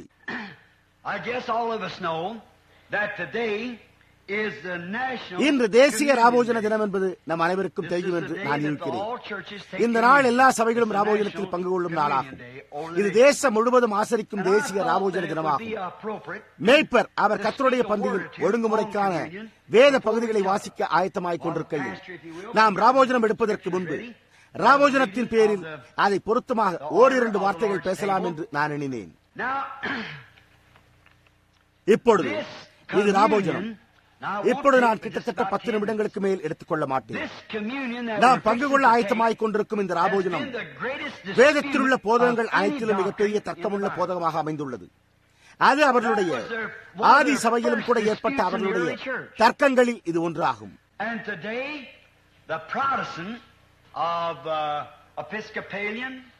இன்று புராட்டஸ்டன்ட்களும் எபிஸ்கோப்பலியன்கள், மெத்தோடிஸ்டுகள், அநேக புராட்டஸ்டன்ட் சபைகள் கத்தோலிக்கத்தை, ரோமன் கத்தோலிக்க உபதேசத்தை மகிழ்ச்சியோடு ஏற்றுக்கொள்கின்றன. ஆனால் ராபோஜனத்தை குறித்த மட்டில் அவர்களிடையே சிறு வேறுபாடு காணப்படுகிறது. ஆனால் குருமார்கள் விவாகம் செய்து கொள்ளலாம் என்று கத்தோலிக்க சபை அநேக சமயங்களில் அவர்களுடைய கூட்டங்களிலும் மாநாடுகளிலும் சம்மதம் தெரிவித்தது. அவர்கள் அதன் பேரில் ஒப்புக்கொண்டனர். கத்தோலிக்கர் ஏறெடுக்கும் வெவ்வேறு ஜபங்களையும் புராட்டஸ்டன்ட் சபை ஒரு கால் ஏற்றுக்கொள்ளும். கத்தோலிக்க போதனை இங்கே அங்கே சிறுபீடம் அமைத்தல் போன்றவற்றில் கத்தோலிக்க சபையோ அதை செய்ய ஆர்வமுள்ளதாக இருந்து கொண்டிருக்கிறது. ராபோஜனம் என்று வரும்போது அவர்கள் வேறுபாடு கொள்கின்றனர். சரித்திரத்தை வாசிக்கிற எவரும் அதை அறிந்துள்ளனர்.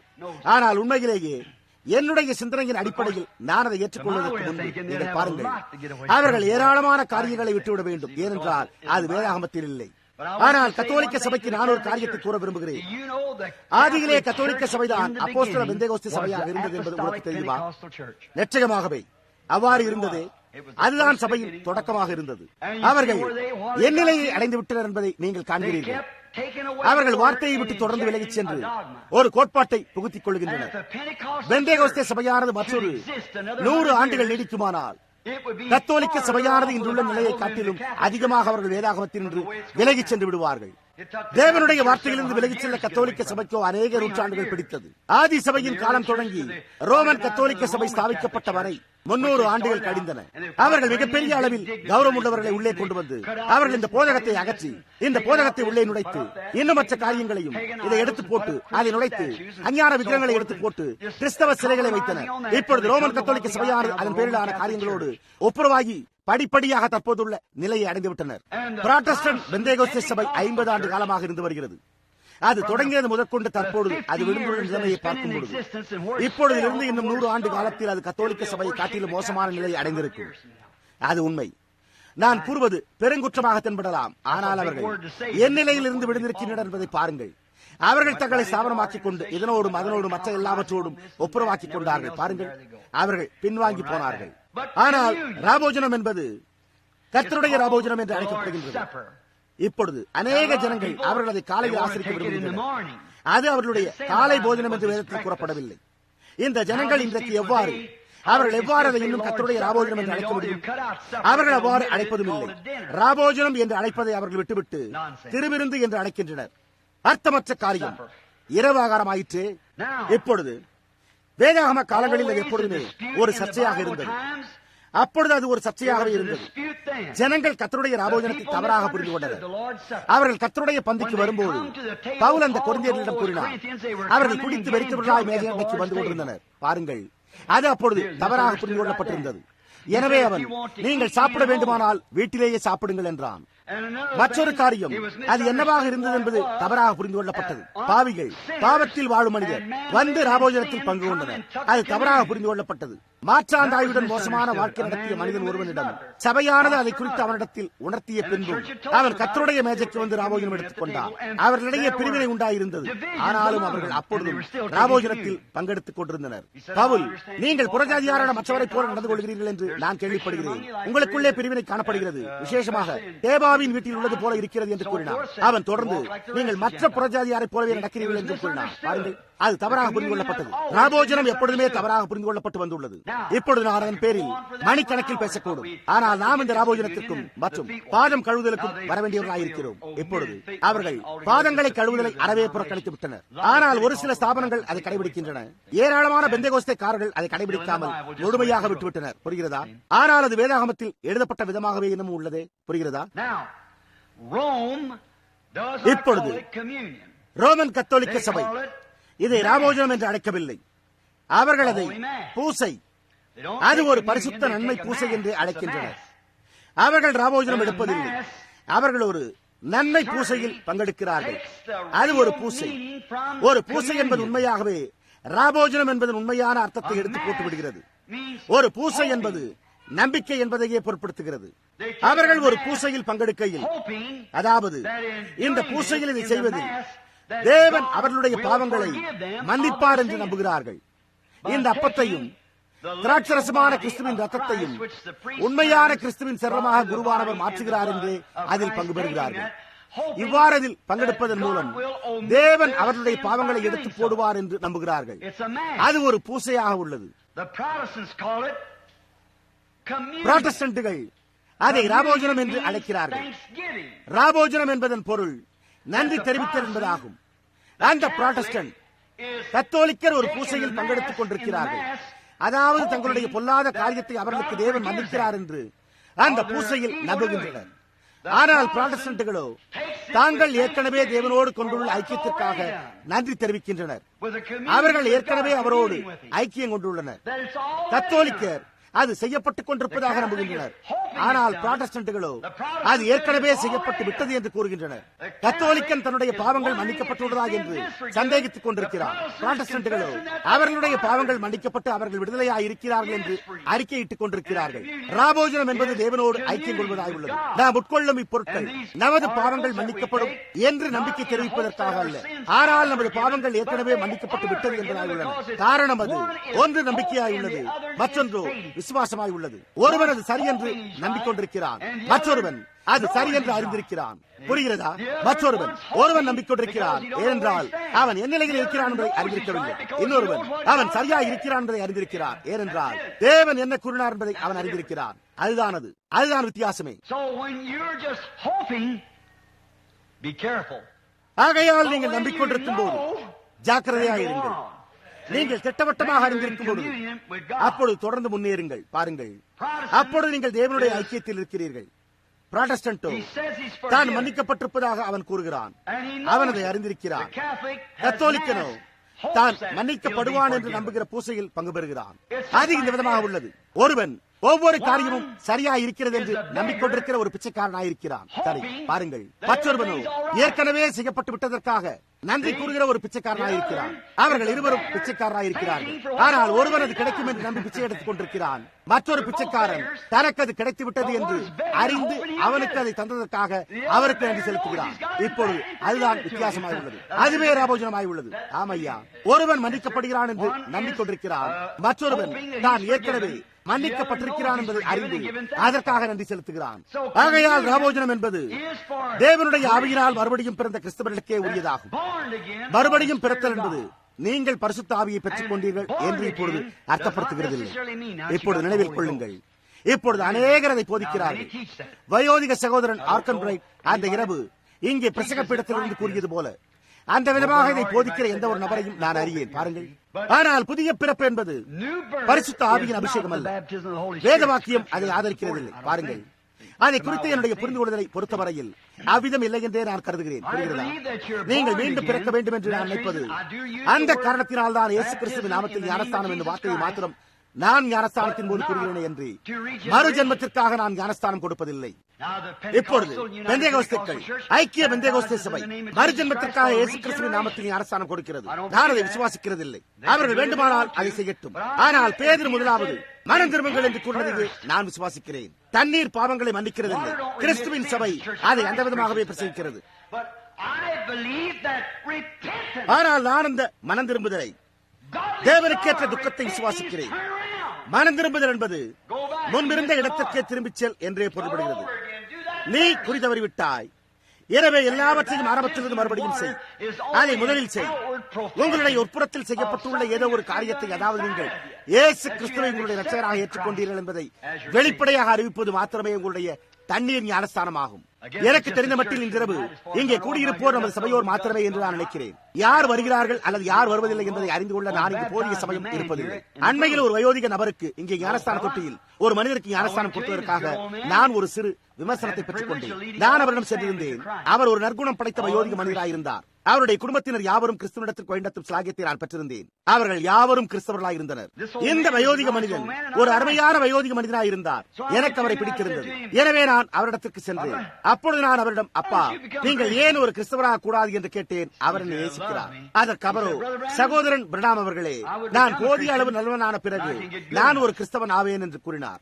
அப்பொழுது நான், அப்பா, நீங்கள் என்ன செய்ய வேண்டும் என்று நான் உங்களுக்கு சொல்லுகிறேன். நீங்கள் சுற்றுமுற்றும் பார்த்துவிட்டு எந்த ஸ்தலத்தில் நீங்கள் நல்லவராக முடியும் என்று எனக்கு சொல்லுங்கள். நானும் கூட அங்கு செல்ல விரும்புகிறேன் என்று கூறினேன். மேலும் நான், கிறிஸ்து நல்ல மனிதனை ரட்சிக்க ஒருபோதும் வரவில்லை, அவர் மோசமான மனிதனை ரட்சிக்கவே வந்தார் என்றும் கூறினேன். நீங்கள் நல்லவராக இருக்கிறீர்கள் என்று நீங்கள் நினைக்கும் போது அப்பொழுது அவர் உங்களை ரட்சிக்க வரவில்லை. அவர்கள் மோசமாக இருக்கிறார்கள் என்று அறிந்தவர்களையே அவர் ரட்சிக்க வந்தார். புரிகிறதா?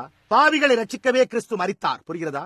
நான், அப்பா, அங்கு ஞானஸ்தானத்திற்காக ஒரு வரிசை இருக்கிறது என்று கூறினேன். அதற்கு அவர், பாருங்கள், நான் புகைப்பிடிக்கிறேனே என்றார். அப்பொழுது நான் அதை குறித்து பேசவும் கூட போவதில்லை என்று அதற்கு அவர், சகோதரன் பிரணாம் அவர்களே, நான் அவைகளை விட்டுவிட முயற்சித்துள்ளேன் என்று கூறினார். அப்பொழுது நான், சரி, நாம் சிகரெட்டுகளை குறித்து பேசப் போவதில்லை என்று கூறினேன். அவரோ, பாருங்கள், என்னால் விட முடியும் போது என்றே கூறினார். மேலும் நான், அவைகளை குறித்து ஒன்றுமே பேச வேண்டாம், வேண்டாம், அது அப்படியே இருக்கட்டும், நான் உங்களை ஒரு கேள்வி கேட்க விரும்புகிறேன் என்று கூறினேன். அப்பொழுது அவர், சரி, அது என்ன என்று கேட்டார்.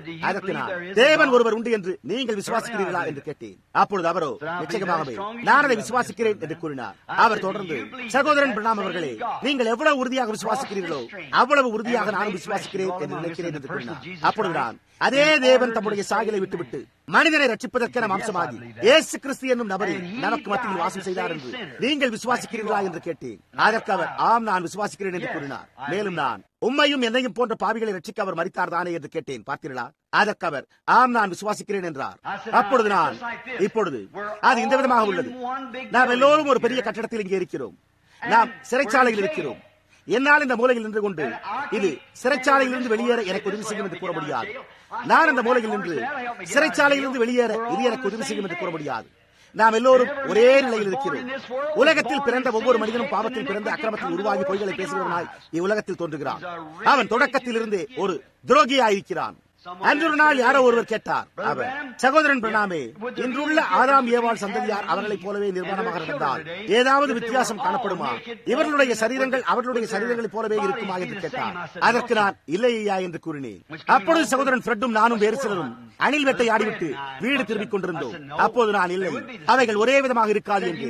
அப்பொழுது அவர், ஏவாள் தன் குமாரத்திகளை போன்று ஸ்திரியாக இருக்க மாட்டாள் என்றும் ஆதாம் தன் குமாரரை போன்ற ஒரு மனிதனாக இருக்க மாட்டான் என்றும் கூறுகிறீர்களா என்று கேட்டார். அதற்கு நான், அநேக விதங்களில் அவர்கள் ஒரே மாதிரியாகவே இருப்பார்கள், ஆனால் சரீர அமைப்பு எல்லாவற்றிலும் அப்படி இருக்க மாட்டார்கள் என்றேன். அப்பொழுது அவர், என்ன வித்தியாசம் இருக்கும் என்று கேட்டார். அதற்கு நான், அவர்களுக்கு தொப்புள் இருக்காது, அவர்களோ சிருஷ்டிக்கப்பட்டன, உண்மை, அவர்கள் எதனோடும் இணைக்கப்பட்டிருக்கவில்லை என்று கூறினேன்.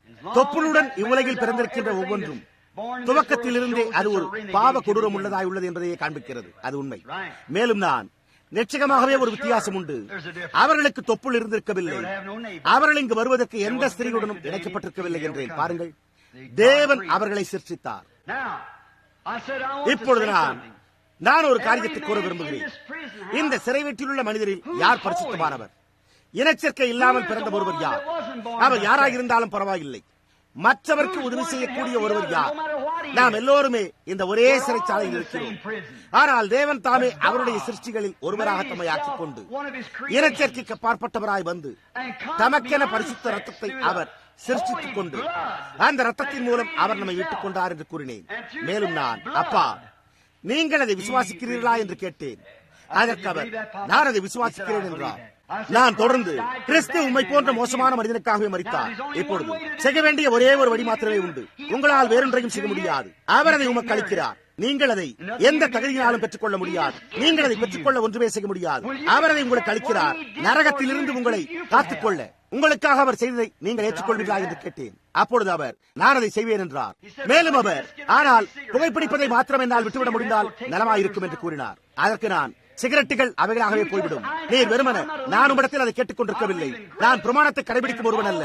நான் கிருபையில் விசுவாசம் கொண்டிருக்கிறேன். பிதாவானவர் என கொடுக்கிற யாவும் இடத்தில் வரும் என்று கூறினேன். மேலும் நான், நீங்கள் உங்களுடைய முழு இதயத்தோடு அதை விசுவாசிப்பீர்களே ஆனால் நலமாயிருக்குமே என்று கூறினேன். அதற்கு அவர், என் முழு இதயத்தோடு நான் அதை விசுவாசிக்கிறேன் என்று கூறினார்.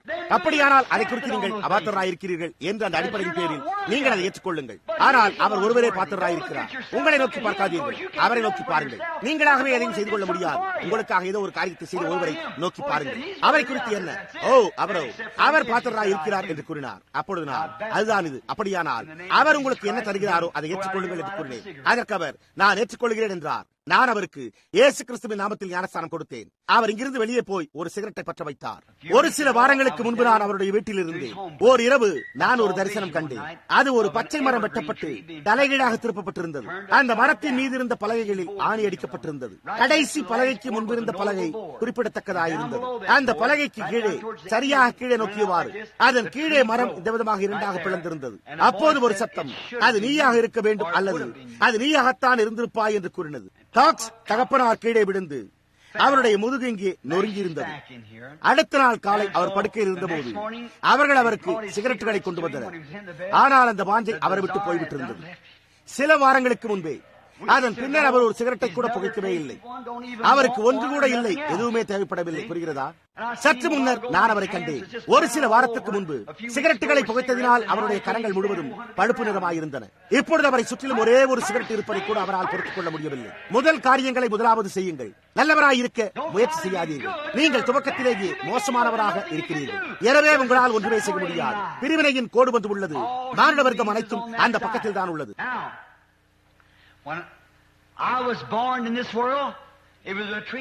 இப்பொழுது என்னுடைய தகப்பனாருக்கும் தாயாருக்கும் இடையே ஏற்பட்ட பரிசுத்த விவாகத்தின் மூலம் நான் உலகில் பிறந்தேன். அவருடைய கர்ப்பத்தில் ஒரு முட்டை இருந்தது.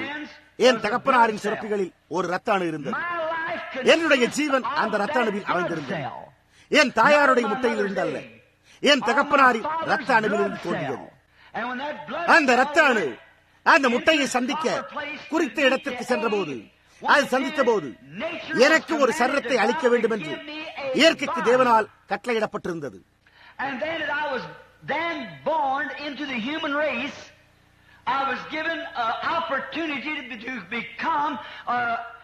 அப்பொழுது நான் மானிட வர்க்கத்துக்குள்ளாக பிறந்தேன். மானிட வர்க்கங்களைப் போல நான் ஒரு அறிவாற்றலுள்ள நபராகும்படியான தருணம் அளிக்கப்பட்டிருந்தது. அதனால் என்னால் மோட்டார் வாகனத்தை ஓட்ட முடியும், அல்லது மானிட வர்க்கங்கள் செய்கின்றது போன்று நடக்க, பேச, மோட்டார் வாகனத்தை ஓட்ட, அது போன்ற காரியங்களை என்னாலும் செய்ய முடியும். நான் மனித குடும்பத்துக்குள் பிறந்த காரணத்தால் அது எனக்கு கொடுக்கப்பட்டது. ஒரு மனிதருக்குள் இருக்கும் அறிவாற்றலின் சக்தி எனக்கும் அளிக்கப்பட்டது.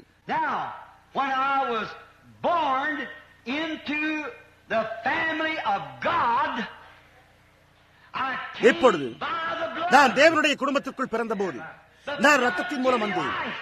ரத்தமே எனக்கு ஜீவனை அளித்தது. அதன் பின்னர் நான் கிறிஸ்துவுக்குள் பிழைத்த பிறகு ஒரு தேவகுமாரனாய் இருக்கும்படிக்கு அவர் பரிசுத்த ஆவியினாலும் வல்லமையினால் என்னை அபிஷேகித்தார். இப்பொழுது மானிடரைப் போல என்னால் நடக்க முடியும், பேச முடியும், என்னால் மோட்டார் வாகனத்தை ஓட்ட முடியும். இப்பொழுது நான் பரிசுத்த ஆவியை பெற்றுக் கொள்ளும் போது பிசாசுகளை துரத்தும்படியான, அந்நிய பாஷைகளை பேசும்படியாக, சுவிசேஷத்தை பிரசங்கிக்கும்படியான, வியாதியஸ்தரை சுகமாக்கும்படியான வல்லமையை பெற்றுக் கொள்கிறேன். நான் அபிஷேகிக்கப்பட்டேனே, பிறக்கவில்லை, ஆனால் அபிஷேகிக்கப்பட்டேனே. அவர்கள் மேலறையில் கூடியிருந்து யாவரும் அவருடைய நாமத்தில் ஜெபித்துக் கொண்டிருந்தனர். அவர்கள் பரிசுத்த ஆவியினால் அபிஷேகிக்கப்பட்ட போது ஊழியத்திற்கான வல்லமை வந்தது. ஆமென்.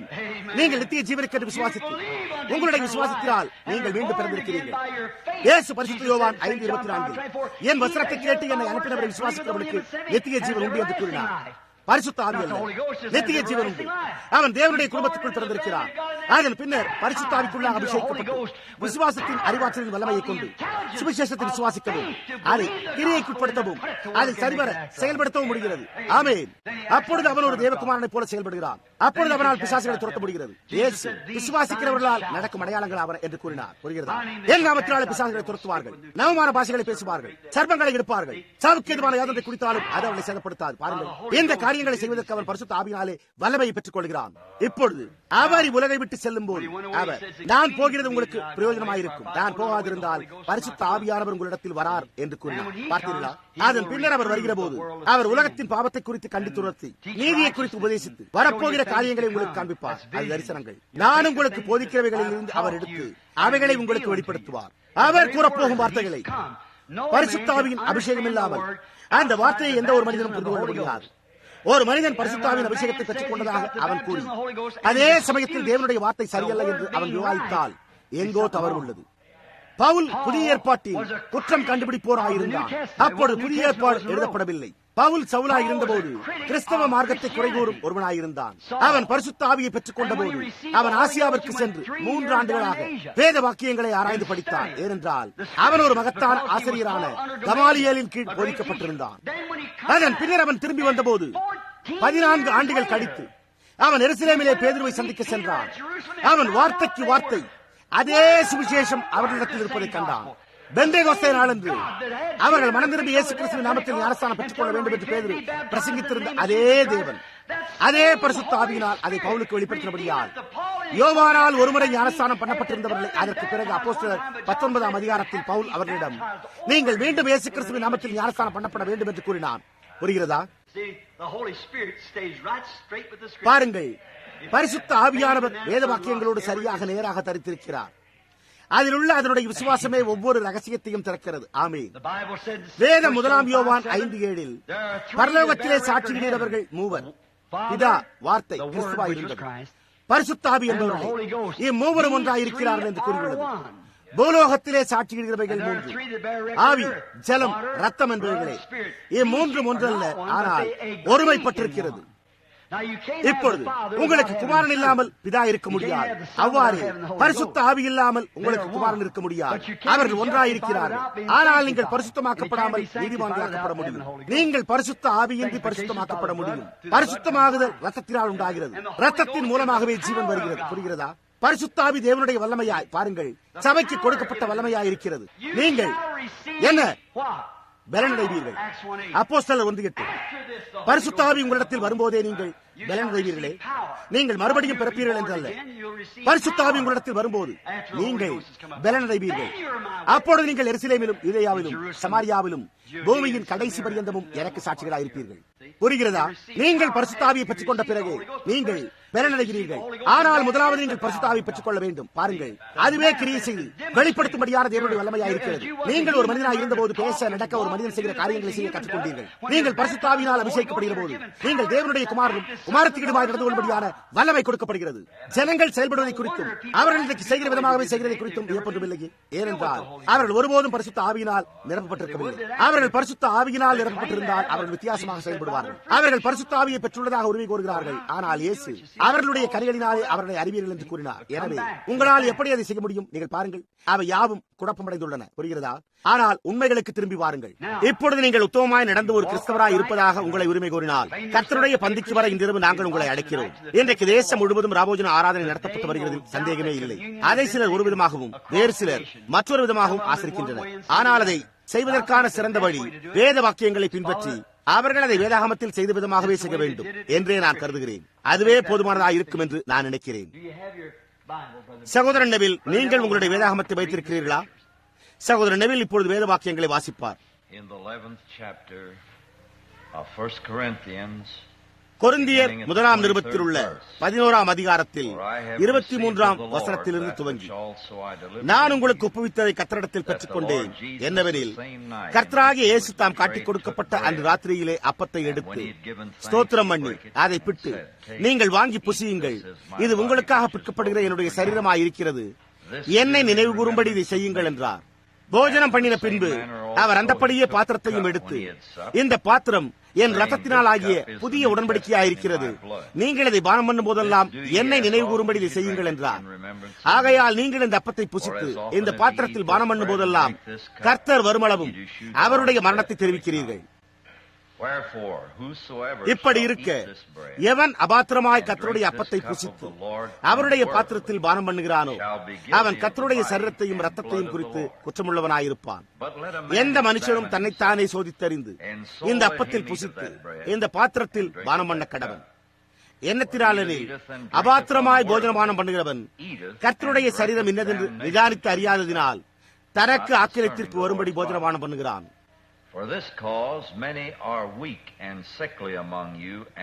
இது நிமித்தம் உங்களில் அநேகர் பலவீனரும் வியாதி உள்ளவர்களுமாயிருக்கிறார்கள், அநேகர் நித்திரையும் அடைந்திருக்கிறார்கள். நம்மை நாமே நிதானித்து அறிந்தால் நாம் நியாயந்திருக்கப்படும். நாம் நியாயந்திருக்கப்படும் போது உலகத்தோடைய ஆக்கினைக்குள்ளாக தீர்க்கப்படாதபடிக்கு கர்த்தராலே சிட்சிக்கப்படுகிறோம். அவருடைய வார்த்தையின் வாசிப்பை கர்த்தர் ஆசீர்வதிப்பாராக. இது எப்பொழுதுமே அப்பேற்பட்ட ஒரு பரிசுத்த காரியமாய், அப்பேற்பட்ட ஒரு புனிதமான காரியமாய் இருந்து வருகிறது. நாம் இப்பொழுது நம்முடைய தலைகளை மௌன ஜபத்திற்காக வணங்க வேண்டும் என்று நான் நினைக்கிறேன். நீங்கள் எனக்காக ஜெபியுங்கள், நான் உங்களுக்காக ஜெபிப்பேன். நம்முடைய கர்த்தரின் மரணத்தின் நினைவு கூறுதலில் பங்கெடுக்கும் இந்த மகத்தான ராபோஜன ஆராதனையில் அபாத்திரமான சிருஷ்டிகளாகிய நம்மிடத்தில் தேவன் இரக்கமாயிருக்கும்படி நாம் ஒருவருக்காக ஒருவர் ஜெபம் செய்வோமாக. எங்கள் பிதாவே, இந்த பாவ அறிக்கையின் ஜெபத்தை நாங்கள் எங்கள் பலியுடன் உம்முடைய பொன்னான பலிபீடத்தின் மேல் கர்த்தராகிய இயேசுவே உம்மண்டை ஏறெடுக்கிறோம். நாங்கள் இதை அவருடைய நாமத்தில் வேண்டிக் கொள்கிறோம். ஆமென்.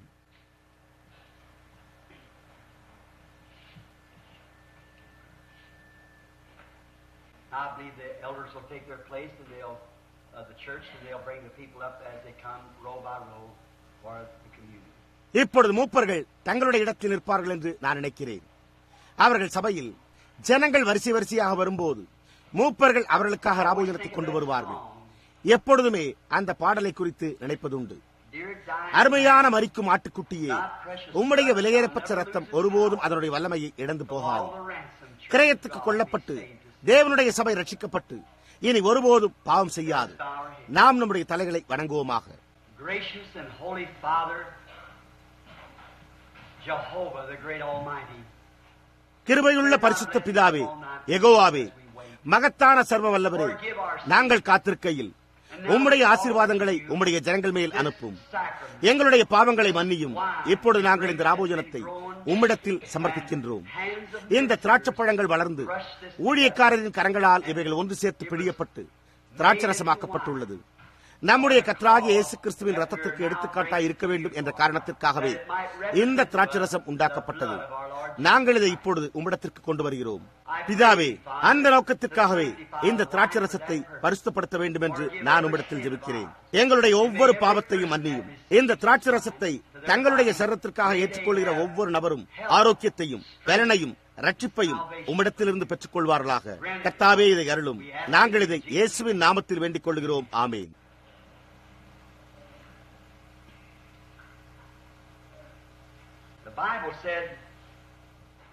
அவர் அப்பத்தை எடுத்து ஸ்தோத்திரம் பண்ணி அதை பிட்டு, நீங்கள் வாங்கி புசியுங்கள், இது உங்களுக்காக பிற்கப்படுகிற என்னுடைய சரீரமாயிருக்கிறது, என்னை நினைவு கூறும்படி இதை செய்யுங்கள் என்றார் என்று வேதம் கூறியுள்ளது. புளிப்பில்லாமல் செய்யப்பட்டிருக்கிற இந்த கோஷர் அப்பத்தை, இந்த பிற்கப்பட்ட சிறு அப்பத்துண்டுகளை நாம் உட்கொள்கிறோம். இது கிறிஸ்தவர்களால் உண்டாக்கப்பட்டிருக்கிறது. இது கிறிஸ்துவின் சரீரத்திற்கு அடையாளமாகவே உண்டாக்கப்பட்டிருக்கிறது.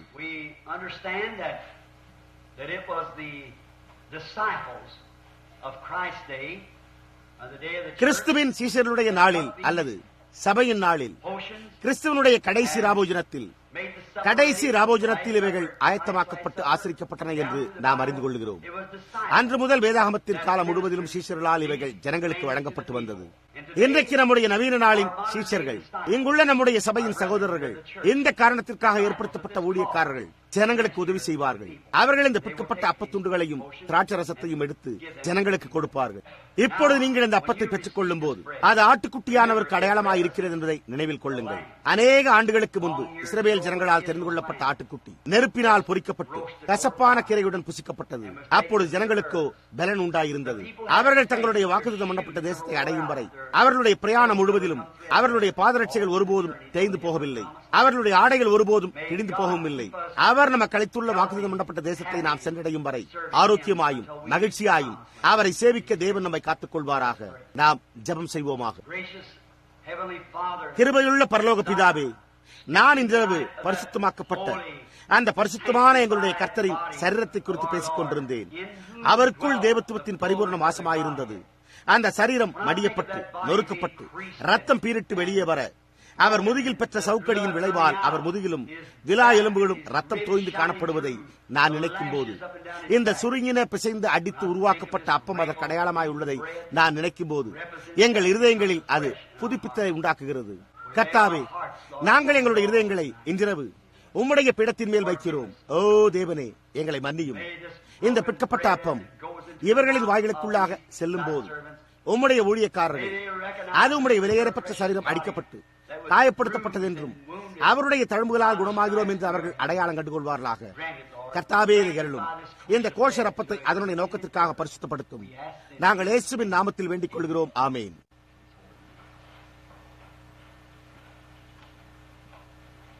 It is not closed communion. Every Christian believer is welcome to the table of the Lord to have this fellowship with us.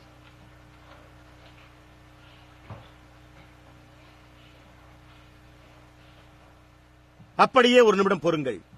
இது ஒரு சிலருக்கு மாத்திரமுள்ள ராபோஜனம் அல்ல. எங்களோடு இந்த ஐக்கியத்தில் பங்கு பெறும்படியாக ஒவ்வொரு கிறிஸ்தவ விசுவாசியும் கர்த்தருடைய பந்திக்கு வரவேற்கப்படுகிறீர்கள்.